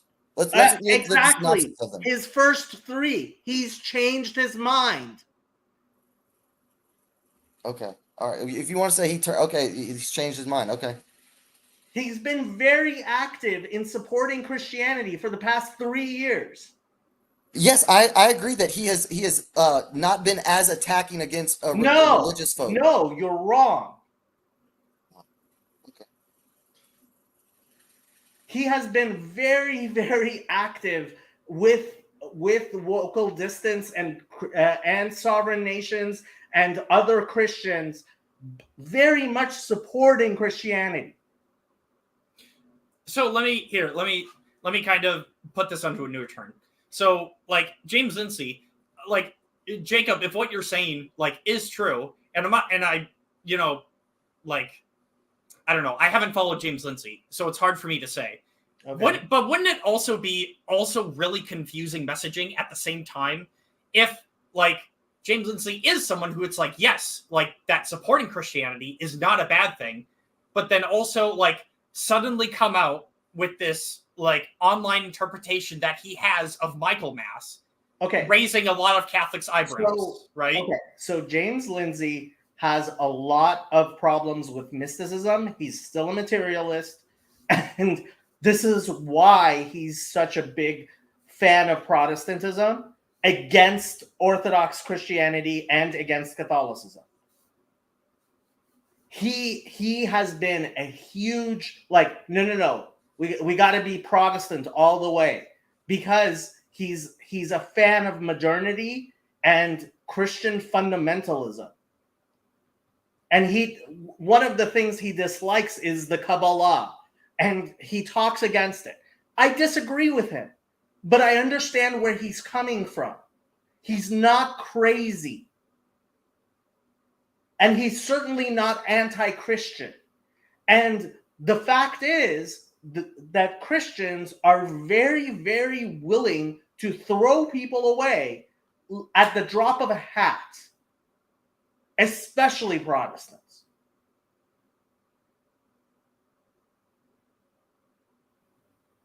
There is so little loyalty. It's just crazy making. That actually, you're actually not wrong in saying the whole loyalty thing. I don't know if you know who the Distributus is, but I've heard of him. Not a huge fan. Oh, I actually do like him, but he had a conversation where he was basically relaying the same problem, that when people make mistakes online, that for some people it like completely destroys like a sense of loyalty, essentially, and that is a very internet problem thing that is occurring. That if someone makes a mistake about something online, it's like you get this fact wrong or something like that. They like throw you away like nothing. Yes. So true.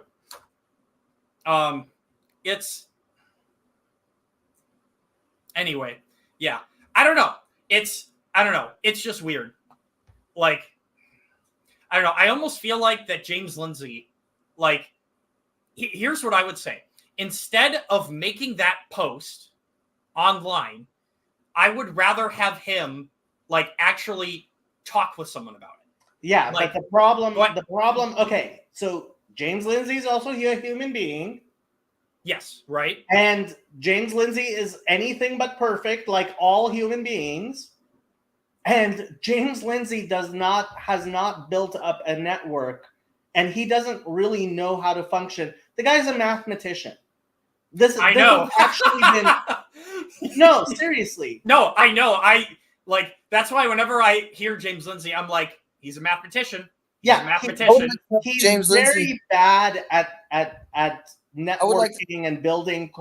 And look, I would like to think that I'm actually better at building coalitions and working with people and talking to people offline as well as online. But even with that, like this, look, I have become incredibly convinced over the past 4 or 5 years that, frankly, like trying to get Protestants to actually be loyal to other people is a waste of time. Because they're just theologically incapable of loyalty.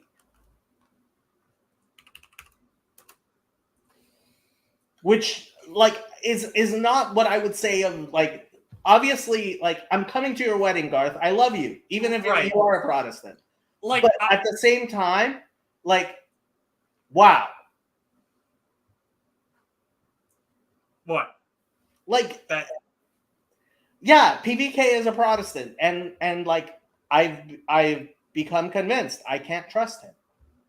I cannot expect the type of loyalty from PBK. Like, PBK says, yeah, I wouldn't let you kill my Sam, but I'm not sure he would actually stop people from killing Sam. Sorry.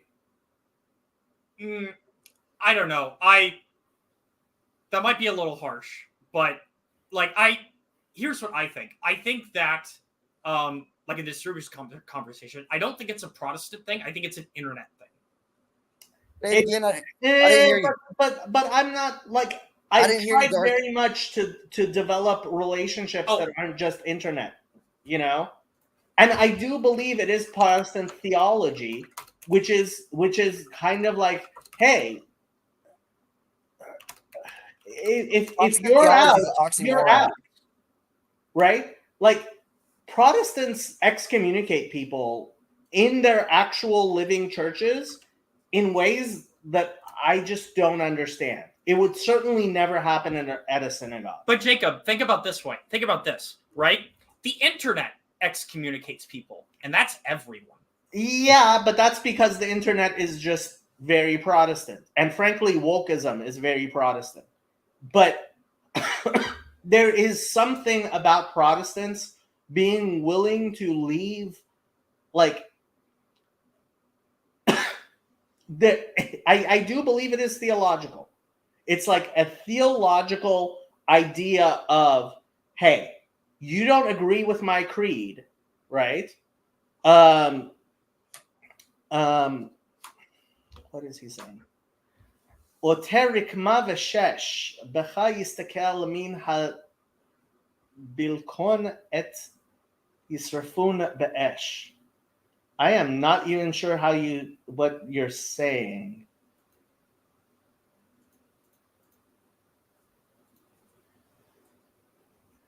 Et yisrafucha be'esh. I'm not even sure what you're saying.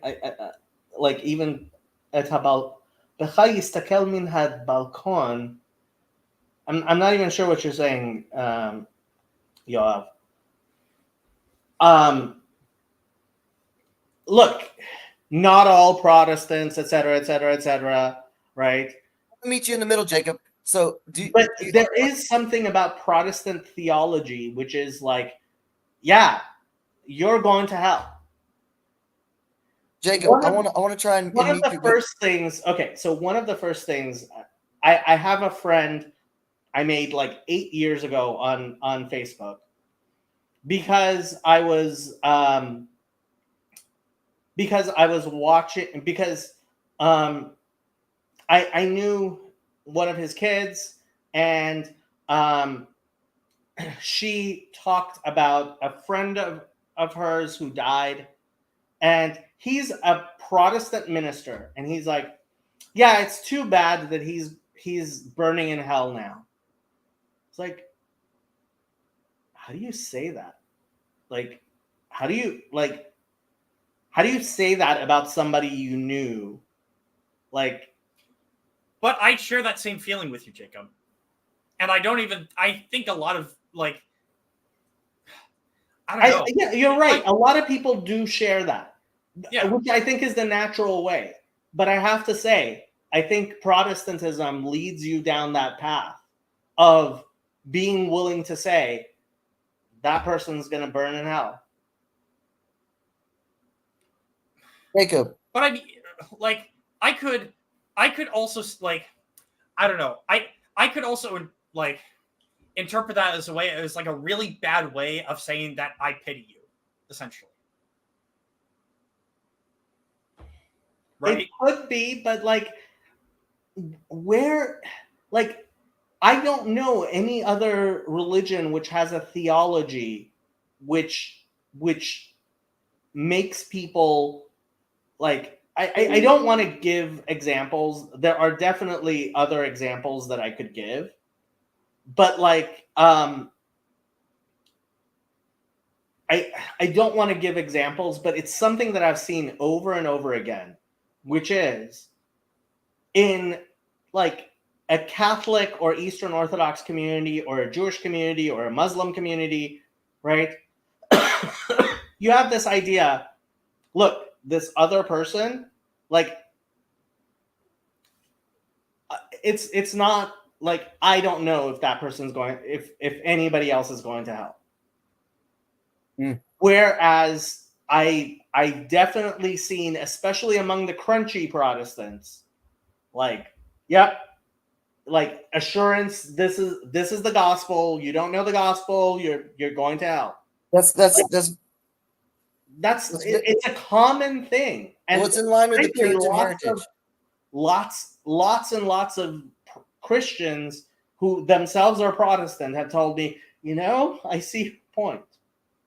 Well, I've even heard connecting the gossip heavy in your neighbor's business is a puritanical is part of the puritanical theology or framing. It You has can to do. call it Puritan. There's all look.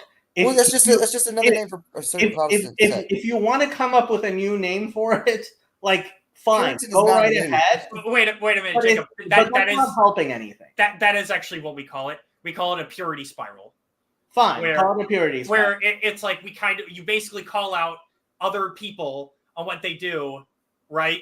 And it's like, oh, like they did this thing, they also did this thing bad. Fine, right?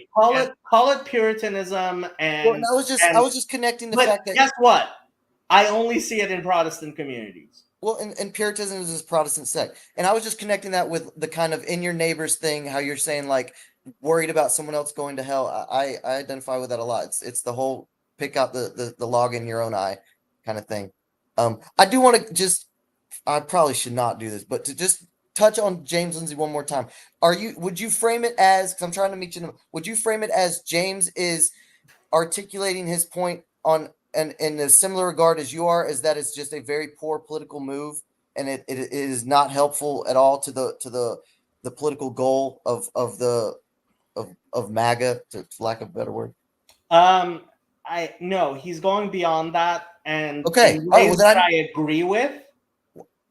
That he thinks, and I would not, I don't doubt that there are people who are actually genuinely influencing Trump in ways that is deliberately causing him to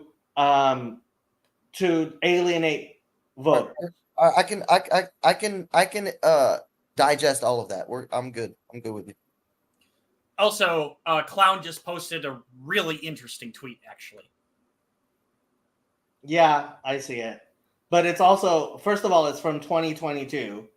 And second, I mean, here, I'll share it for everybody to see. Yeah, I was going to say, he's got me blocked. I can't see it. Almost all of Christianity is too soft or too liberal to save. It's going to have to be a rock bottom turnaround. The will simply isn't there. I agree with him. Yeah, I don't necessarily disagree with that. Frankly, I've kind of, I mean, I'm being nice when I take the Catholics and Eastern Orthodox out of this. Frankly, I'm not sure any of Christianity can be saved. Well, yeah, it's the C.S. Lewis Men Without Chest, in my opinion. It's we've totally lost our spine. Which frankly has been making me think we need a more muscular Noahidism. Like that's where it's making. Well, that makes sense. That makes sense That's logically where it's for your pushing worldview. me. Like my history and views and like the past 4 years of being involved in this community has convinced me that I had too rosy a view of Christianity. I mean, Douglas Murray says we're drunk on peace. You know, we haven't had true conflict in our face in a long time. all right. So, what do you think about Clown's statement? Because I pretty much agree with him that Protestantism is just going through a weaning process right now, where like the softies, it's like they will be gone, right? It's like I'm not sure. I mean, okay, so Elijah says Protestants will survive because they're the Christians that love God the most and act the most Christ-like. Dude, we just did the same thing, Jacob. I was like, I can't tell if he's joking or not. Well, that's part of Elijah's whole thing. Yeah, that's his charm. I love him. Yeah. I mean, he could be joking, but like I genuinely do believe that in a sense that it's like churches are dying and they will die. But basically what that just means is that like that doesn't mean there won't be any more Protestants. It just means that like the ones are like that are committed will simply like they will gather. Here, I'll say the nicest thing I'm willing to say about Protestants. Protestants are like roaches trying to kill them all is impossible.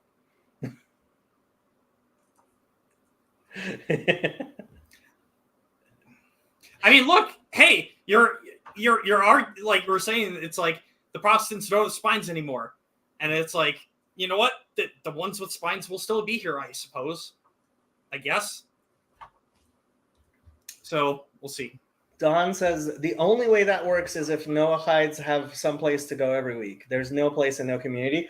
So honestly, during that discussion on Twitter yesterday, I actually asked the person who was running it, who doesn't know me, if I could speak for a moment about Noachides.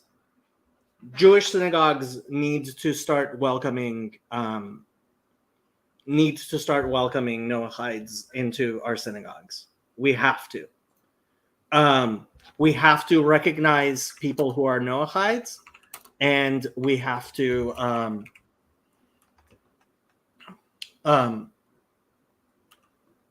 we have to start welcoming them into our synagogues.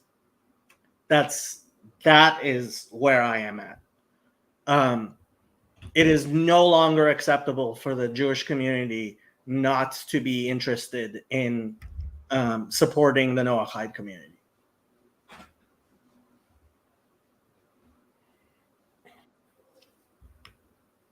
Well, there you go, Noahides. Yoav, מה שלומך? I'm fine. How are you? I still have this cough, but otherwise I'm good. Sorry. I'm sorry of using obscure reference. I sometimes forget the cultural difference between people. Especially, I mean, I saw the word balkon, so I guess it's modern Hebrew, and I have a very hard time understanding. Spanish. It hints to Spain. Balkon is a balcony. Tim, your mic is. I'm gonna mute you. Something is funny. Yeah, your mic is reverberating. Okay. What I wanted to point is the distrust between Jews and Christians. First, I must say that somehow I personally trust Paul Van de Klee. I don't know. He looks trustworthy to me. If his church will ever turn sour, I think he's going to go with the church. But I don't think his church is going to go sour anytime soon. What I was referring to was a song, a poem, about a rabbi's daughter and her mother having a conversation. And she's in love with a Christian prince. And he's promising to marry her and make her rich and famous. And the mother is warning her, don't trust those Christians. They will turn against you in a heartbeat. It's a dialogue. Always has been. My choice is clear. I'm living in Israel. It's just, I trust all of you. I love all of you. I'm taking no chances.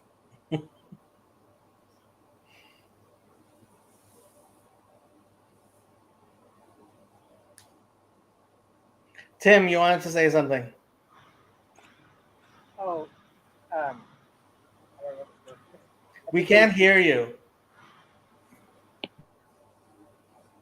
You're make sure you've selected the correct mic, because it sounds like you might have picked the wrong mic. And Marcus wants you to know that he's going to St. Barnabas in Costa Mesa these days.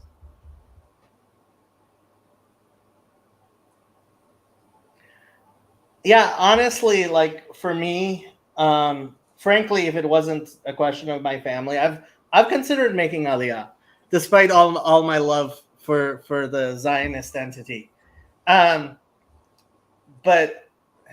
yeah, my family is not at all interested, and I would never leave my family. So. Man, Jacob, you're gonna hate my wedding. we are going to sing Protestant hymns. And I won't hate your wedding. I promise okay, you. all right. So a little while back, people who are on my Discord may have noticed, I was at a bar mitzvah for a family member, and they passed around Israeli flags, tons of Israeli flags. I'm not a huge fan of the Israeli flag. What? They stole our idea. Oh my gosh. And everybody was singing Hatikva. I don't sing Hatikva. So I'm sitting there just smiling. I took a picture and posted it on my thing of like everybody, like there were huge Israeli flags, there were small Israeli flags, there were Israeli flags all over the place. It is the flag of your people, Jacob. It is not the flag of my people. No, but you'll like it. Actually, the planning process is going really well. There will be lights and rave music, and there will be men and women dancing together. Mass hysteria. Tim, try saying something. That work now, or is it still pretty bad? Now we can hear you, but you're still echoing. If you have headphones, that would be good. Let me go track them down real quick.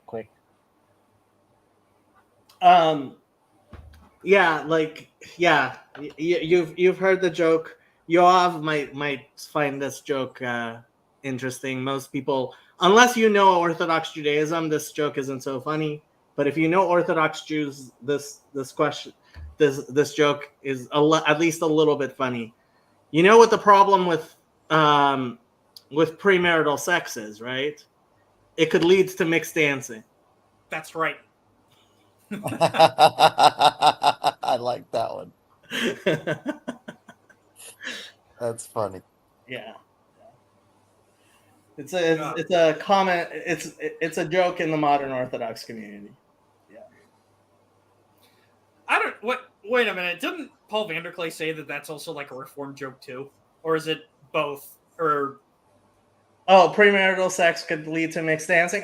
Frankly, I think the Baptists could say the same thing. Oh, sure. I do know. I don't know if I ever told you this joke. What's the what is it? I think it's what's the difference between a Methodist and a Lutheran? A Lutheran will say hi to you at the liquor store.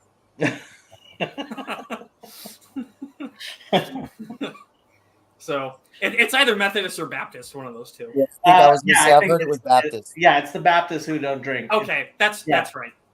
The Baptists won't. So, like, a lot of people make fun of the Baptists using only grape juice for communion. They won't use wine. Yeah, I am like, look, if you give like, a teenager wine for communion, it's like, whatever. It's not going to kill them. It's like this big. Frankly, I think being that like anti-alcohol is more likely to cause problems than not. But yeah, I agree. I can agree with that. What is Fezzi telling us? The wrestling with God is endless, but as a people, we have found ourselves a few times. Sinai, King Solomon, story of Esther, and since 1917, we are stumbling to gain our footing. If you say so. Jacob, what does your hat say? Made you look? Oh, darn it. I say too, I grew up in the deep South with Southern Baptists all around me, literally, and they drink aplenty. So it's jokes all around. My fiance, so her father was a theology professor, like in Baptist theology, and so she kind of comes from like a Baptist background. And yeah, when we were talking about like having alcohol and how much we think the people would drink, she was like, yeah, like my family is not going to like, they're gonna barely drink anything. And I'm like, yeah, my family's gonna get like a few drinks here and there. So it's just kind of a funny Father dichotomy. Stephen says he gives infants communion and pregnant women, and I'm guessing He doesn't use grape juice. Nope. Like I don't know. I can't imagine that like that much. Actually, well, my church does communion monthly. How often does the Christian Orthodox Church do communion? Every day. It is every week. Oh, okay. Catholics, you can do it every day. Father Eric actually does communion every single day. Oh, okay. I would like to comment on a comment. The date of 1917. Of course, it's an arbitrary date. I would put it to the Uganda affair that was earlier. Which affair? The Uganda. Uganda. The Jews wanted to build themselves a state, and they were offered a place in Uganda, and there will be less trouble than in the current location. But that was the point that decided that they are not only a nationalistic movement, they are also a religious movement. And Uganda offer was rejected. And the struggle between Israel, the nation, and the Jewish faith and the attempt to live together started at that point. I take very much. I've calmed down from the Satmar view.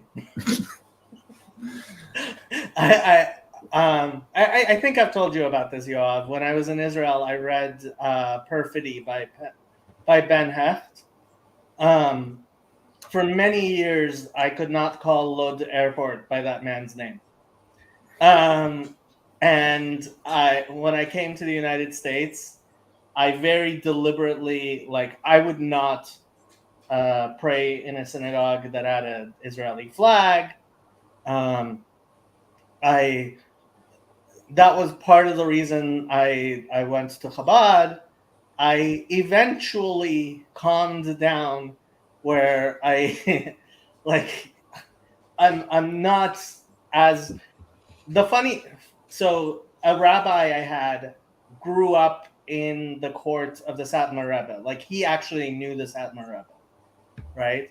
And he told me to calm down with my anti-Zionism.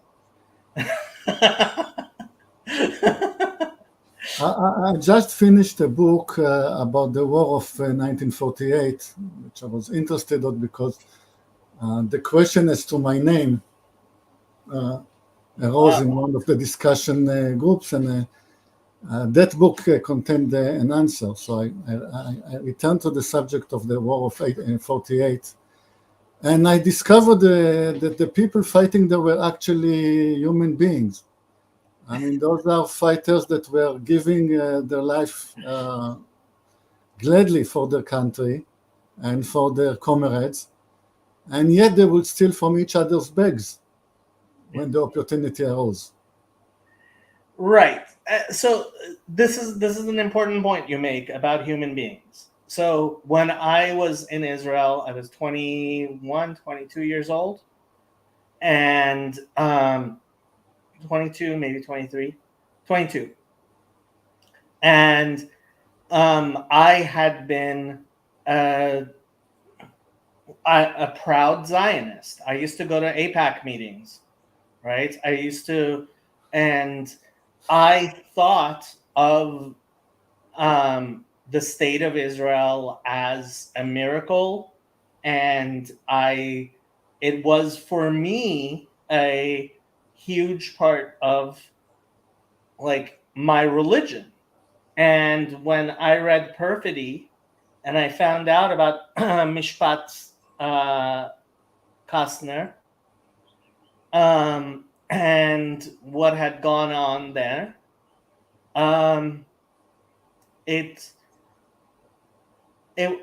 it was one of the experiences I had of heroes falling. And that's very different. That's very, very different from seeing human beings as human beings, right? When you first start out, with, oh, this is a hero, and your hero falls, right? Like, yeah, it's, and that's why I was so bitterly anti-Zionist for so long. But I've calmed down at the same time. Yeah, I am very, very much against, like, Israeli flags in synagogues. They just, I cannot have flags in my synagogue. I was asked if I know about any attempt to build a Jewish state in Suriname. It doesn't ring a bell to me, but it's plausible, because every man of publishing talent or some money at that time will come up with some idea. I mean, there was the Jewish question, and the variety of possible answer was all through the spectrum. I would believe any story about any solution that was thrown into the air, that would be plausible.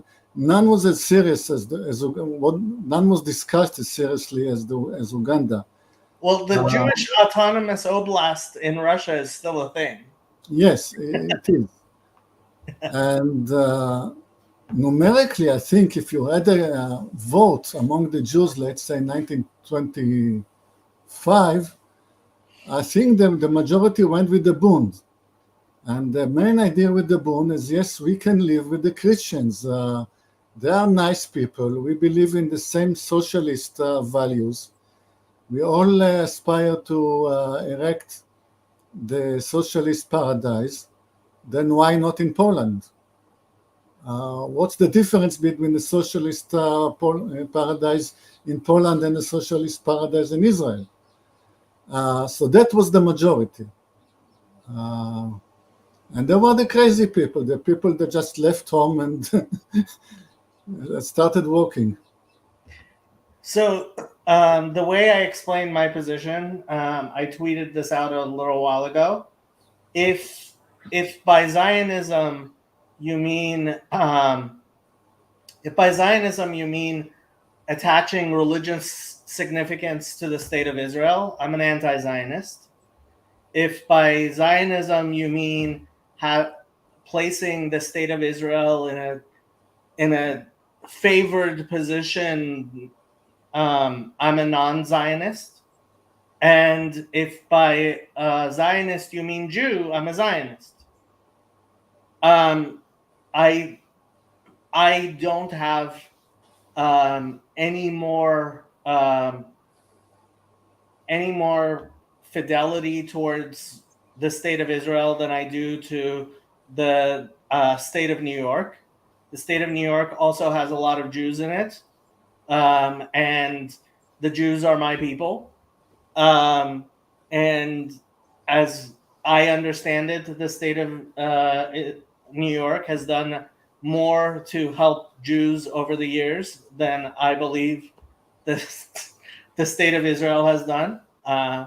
I know I will get arguments from at least some people about that, but so I'm no more a Zionist than I am as advocate for the state of New York. The state of New York is a very nice place. Like, from every time I've been there, I have nothing specifically against the state of New York. And if somebody were to try to destroy the state of New York, I would be very opposed to that. But yeah, seeing the state of Israel as being something that I should say prayers for specifically, certainly that when I buy prayer books for myself or donate them to synagogues, I make sure that they don't have a prayer for the state of Israel in there. And it bothers me that I even need to bother with that. I'm with Clown of Babylon. We need to eliminate the state of New York. It needs to go. It's too bad, but it needs to go. And with that, I will say goodnight. And I am probably going to play some Mechanic Simulator 2021 before going to bed. So Good night. All right. Good night. The wedding's in less than a month. Or just a little bit after a month. It's just you and me, Tim. Maybe I finally got my mic work. Your mic works, yeah. Okay. And I'm not hearing an echo from my side. If good. people are hearing echoes, they'll tell us. Yeah. So can we circle back on what the core theology of Protestantism that makes them unloyal? So I think Protestantism is based on this idea of a creed that supersedes, like, if you are, somebody is calling me at this hour at night and I don't actually know who this person is.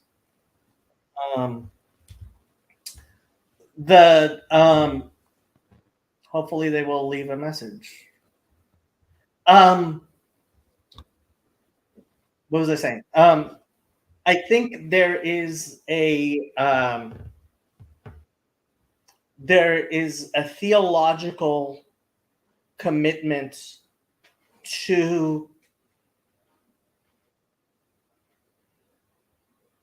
you know, that verse where Jesus says, "Unless you hate your mother," right? I don't know the precise verse. I guess I could look it up. No. I think it's Matthew 24, maybe.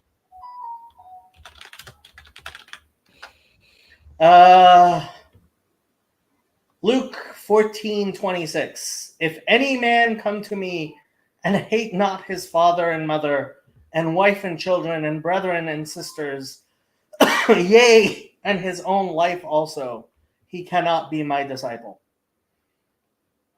I think there are a lot of Protestants who take that verse and understand it in ways that many Christians would say to me, that's silly, that's not what Jesus meant.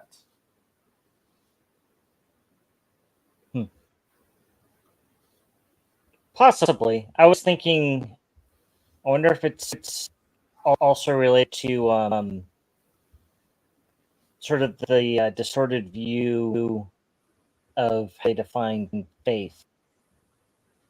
In the aspect that there are certain very popular strains in the U.S.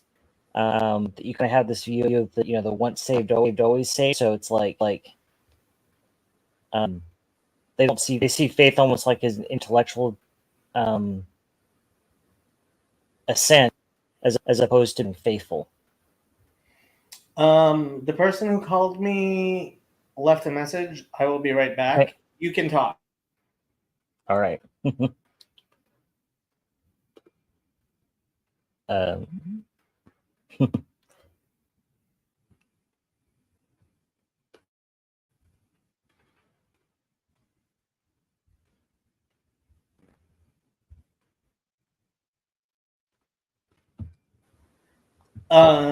Okay, what did you say? I said, I wonder if it's related to the lack of understanding that scripture's talking about. It's about faithfulness is just an intellectual assent.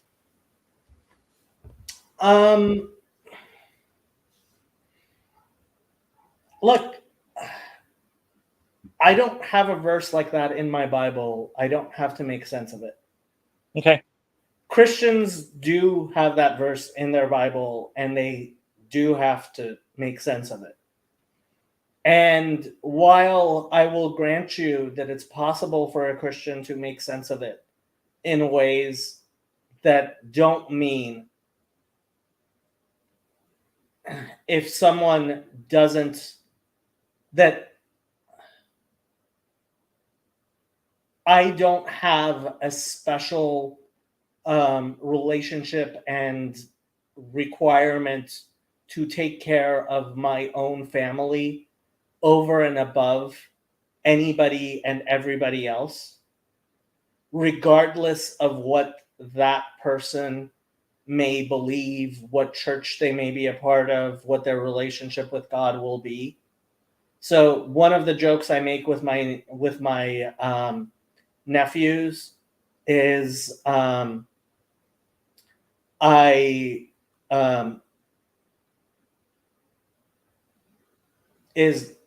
if you kill someone, I will not help you bury the body, but I will still come and visit you in prison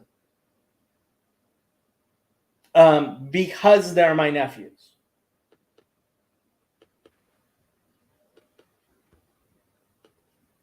There is nothing that will change that relationship I have with my nephews. I have a responsibility to love them, regardless of anything else. I don't see that necessarily being espoused within Christianity, especially among Protestants and how they interpret their religion. And like, if I can't expect that type of loyalty, the type of loyalty I just expect from my family, my own like flesh and blood, if they're Christians, I don't know how I can build a relationship of trust and unconditional love, right, with Christians who just, the way they understand their religion is just absolutely different from anything I can like. Here I am, someone who rejects Jesus certainly as God, right? Mhm. And no matter what I do or what I say, like, there's no real commitment that a Christian will make to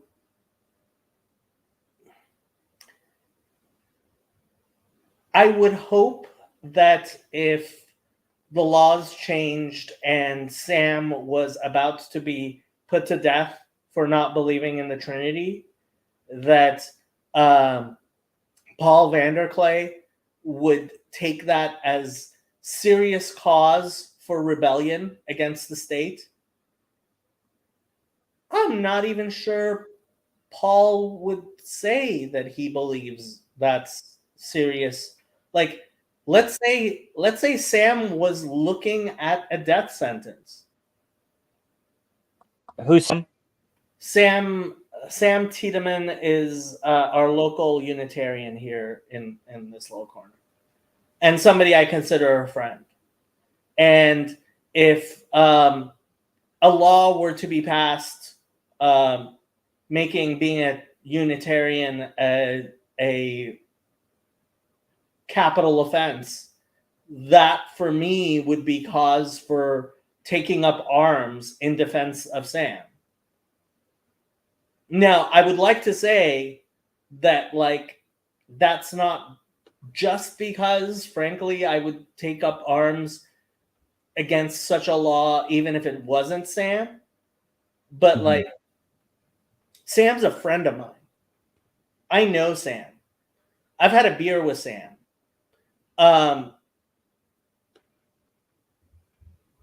But, like, even if I hadn't, like, but, like, let's say, I mean, it's hard for me to explain, but, like, if Sam was in prison, I would go visit Sam. Even if he was in prison because he should be. Let's say Sam did horrible things and like was actually righteously sentenced to death, like I would still visit Sam in prison because he's a friend. And I just don't see that type of loyalty being part and parcel of Protestant theology for a lot of Protestants. Now, they may have the natural love of God and goodness, which I believe is endemic to all human beings, which would bother them, but that's not a result of their theology. That's in spite of their theology. And that's really been like my experience. The more I learn about Protestant theology, the more I find it abhorrent and against the godly nature of man.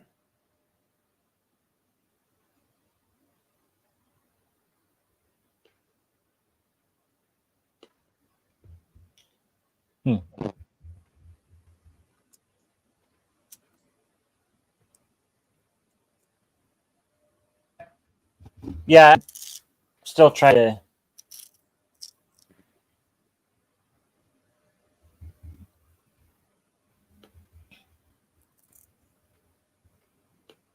I think that mostly answers my question. The other one I got is I sent you the DM about the Talmud and comment not to take it too literally. Is that because Jews have never taken that literally, or is that more modern Jews, just like modern Christians, wouldn't take it too literally because No. we're modernists as opposed to materialist and a spiritualist. It's a very interesting Agadata you found, and frankly, here, let's pull it up and read it because it's cute. I like it.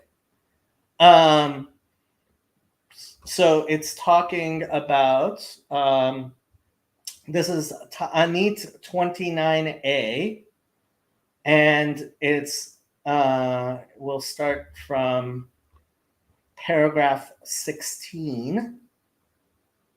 Where is it? Tana Rabbanan, the rabbis taught.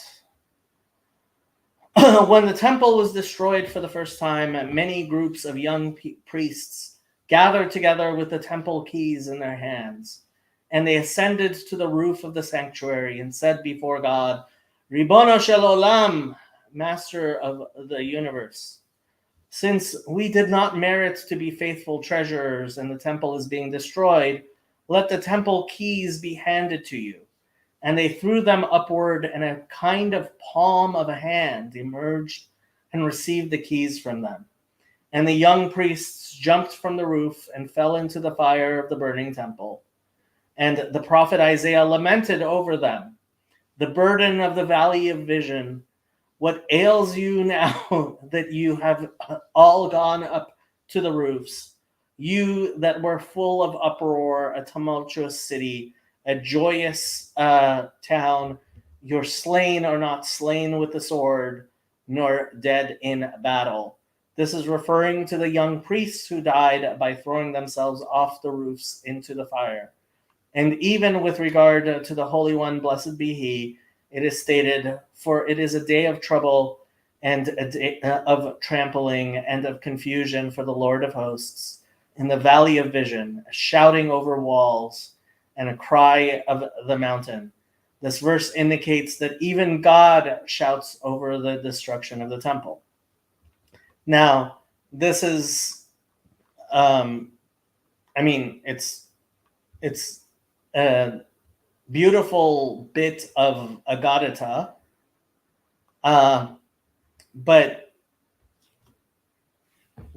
the Jewish position has never been that, like, what does it even mean for a palm to come and grab the keys?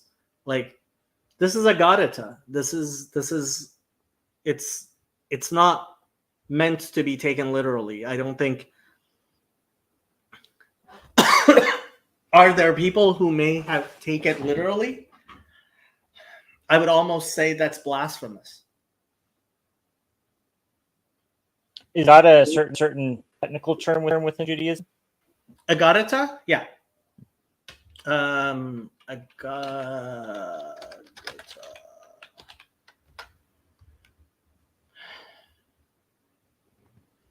Let's see what Wikipedia has to say, because Rabbi Wikipedia knows all. Agada, or Agadata in Babylonian Aramaic, is the non-legalistic exegesis which appears in the classical rabbinic literature of Judaism, particularly in the Talmud and the Midrash. In general, Agadah is a compendium of rabbinic texts that incorporates folklore, historical anecdotes, moral exhortations, and practical advice in various spheres, from business to medicine. The Hebrew word Haggadah is derived from the Hebrew root neged, meaning declare, make known, expound. Also known from the common Hebrew verb lahagid, as part of the oral Torah. The Agadah is part of Judaism's oral Torah, the traditions providing the authoritative interpretation of the written Torah. In this context, the widely held view in rabbinic literature is that the Agadah is, in fact, a medium for the transmission of fundamental teachings, homiletic sayings, ma'amarim limudim, or for explanations of the verses in the Hebrew Bible. Rabbinic thought, therefore, understands much of the Agadah as containing a hidden allegorical dimension, in addition to its overt literal sense. In general, where literal interpretation contradicts rationality, the rabbis seek an allegorical explanation.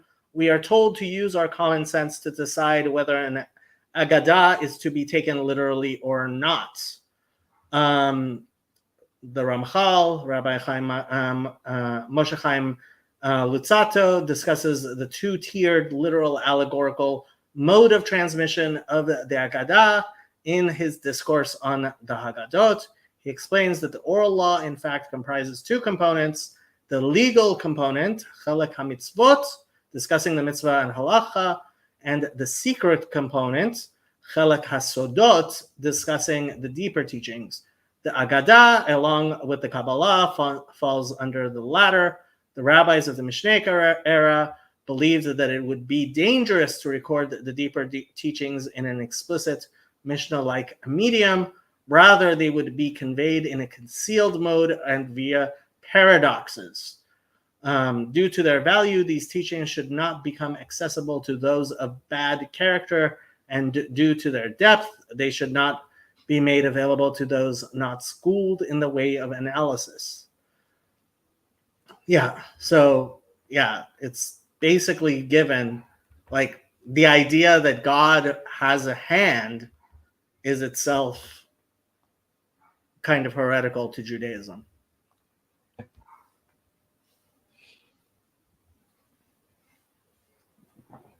Even though, even though, like in the Old Testament, like when Moses got to see the glory. Yeah, I mean, it talks about God took us out of Egypt with an outstretched hand, right? Like, or Isaiah, like Isaiah 66, which I talk about probably more than I should. Isaiah 66. Ko amar Hashem, Hashamayim kis'i va'aretz hadom raglai. Thus said God, the heaven is my throne and the earth is my footstool. Footstool? God has a footstool? Come on. Yeah, that's not, yeah. God does not have a footstool. And that's actually the point of what that's saying there, right? It's like the heavens are God's footstool. Like if you're thinking of a giant God, like with his foot on the heavens, it's like you kind of missed the point of Isaiah. Okay. Yeah, I was just trying to figure out what you meant literal versus allegorical. God doesn't have a hand. Right.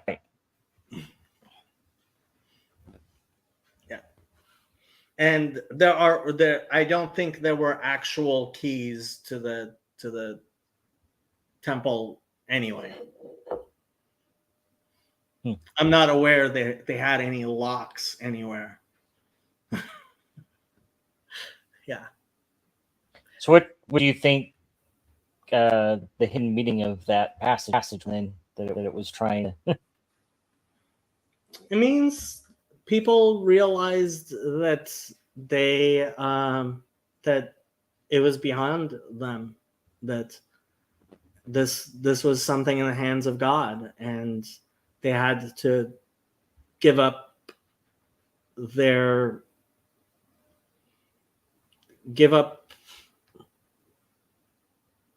attempts at, I mean, they jump off the roof into the fire, right? It's a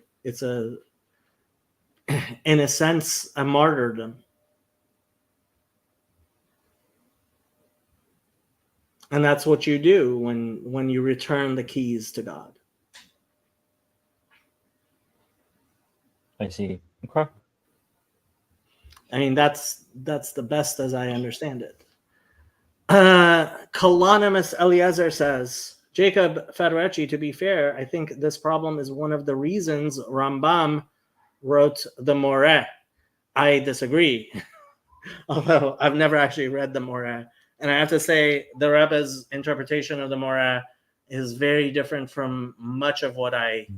Moreh Nevuchim is the guide to the perplexed, which is one of Maimonides' least cited works in Orthodox Jewish life.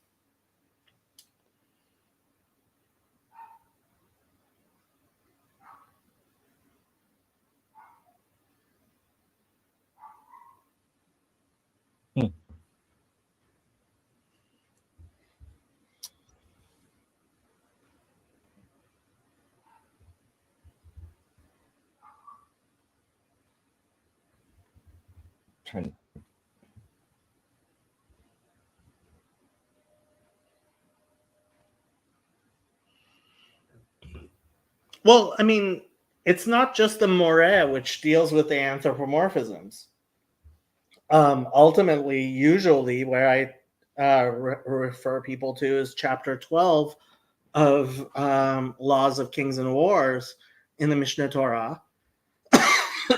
And frankly, Hilchot Yesodei Torah and Hilchot Deot, like, I don't think you need to go to the Moreh Nevuchim to discuss the fact that we like here. Let's go to chapter 12 of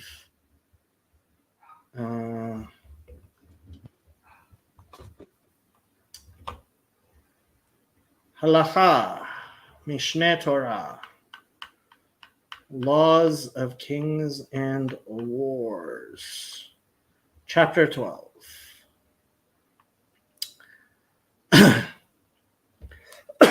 Now, this is his interpretation, which not everyone agrees with, but it is certainly an acceptable interpretation. Don't think that in the days of the Messiah, anything will be changed in the order of the world, or that there will be some innovation in the works of creation. And I have to say, he's not saying it. He's saying it's not necessarily. I don't think he's saying it can't possibly be. Rather, the world will behave according to its custom, and that what is written in Isaiah, and the wolf will live with the lamb, and the tiger will lie down with the kid, is a metaphor and a riddle. The idea is that Israel will dwell safely with the evil idol worshippers who are compared to a wolf and to a tiger, as it is said, a desert wolf will slaughter them, and a tiger will keep watch over their cities, Jeremiah 5:6. And everybody will return to the religion of truth, and they will not steal and they will not destroy. Rather, they will eat the permitted things together with Israel, and as it is said, and the lion, like the herd, will eat straw. And so too, all of things like this on the topic of the Messiah are metaphors. And in the days of the King Messiah, it will be known to all what the metaphor is about and what is hinted at them. The sages said there's no difference between the world and the days of the Messiah except for subjugation to foreign kings.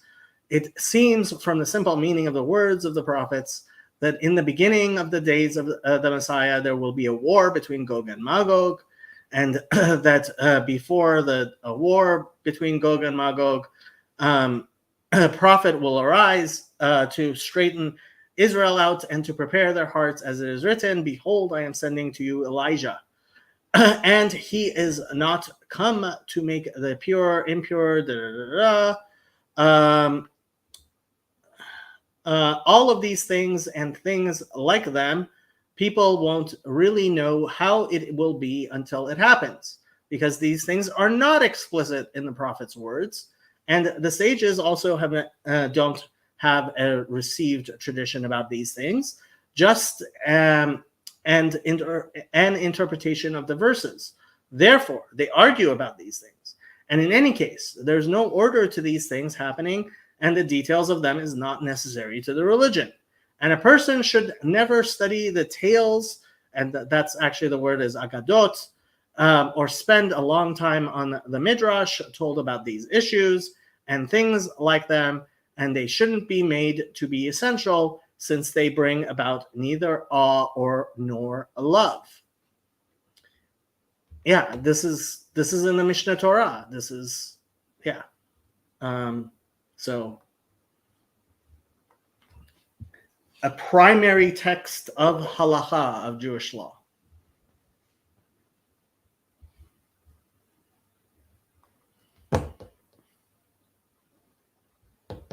Sound good? Sounds good. I'm having a hard time. I think sometimes, I don't know if your audio is cutting out, but that's right. I'm not sure if I can jump in because I can't tell if you've stopped or not. I don't know if it's your audio. I think it might be your thing on your side. StreamYard Yeah. won't even your video, so I have to watch on Twitch with the audio muted and it's not in sync. Oh. I think that this is on your side. Yeah. Yeah. Okay. Well, I have been streaming for almost 3 hours now, and All right. it's getting late. It was very nice seeing you again, Tim, and talking with people. I think I am going to land this plane, as they say. All right. I might. I'm going to use host's prerogative to put the Reverend Parcells to bed, because he does need to get up in the morning. Sorry, Reverend. Thank you. But before he goes, I have a question. Let's say, God forbid, that I were to burn somebody at the stake for not being a Trinitarian, and I did not repent of that. Is that a salvation issue?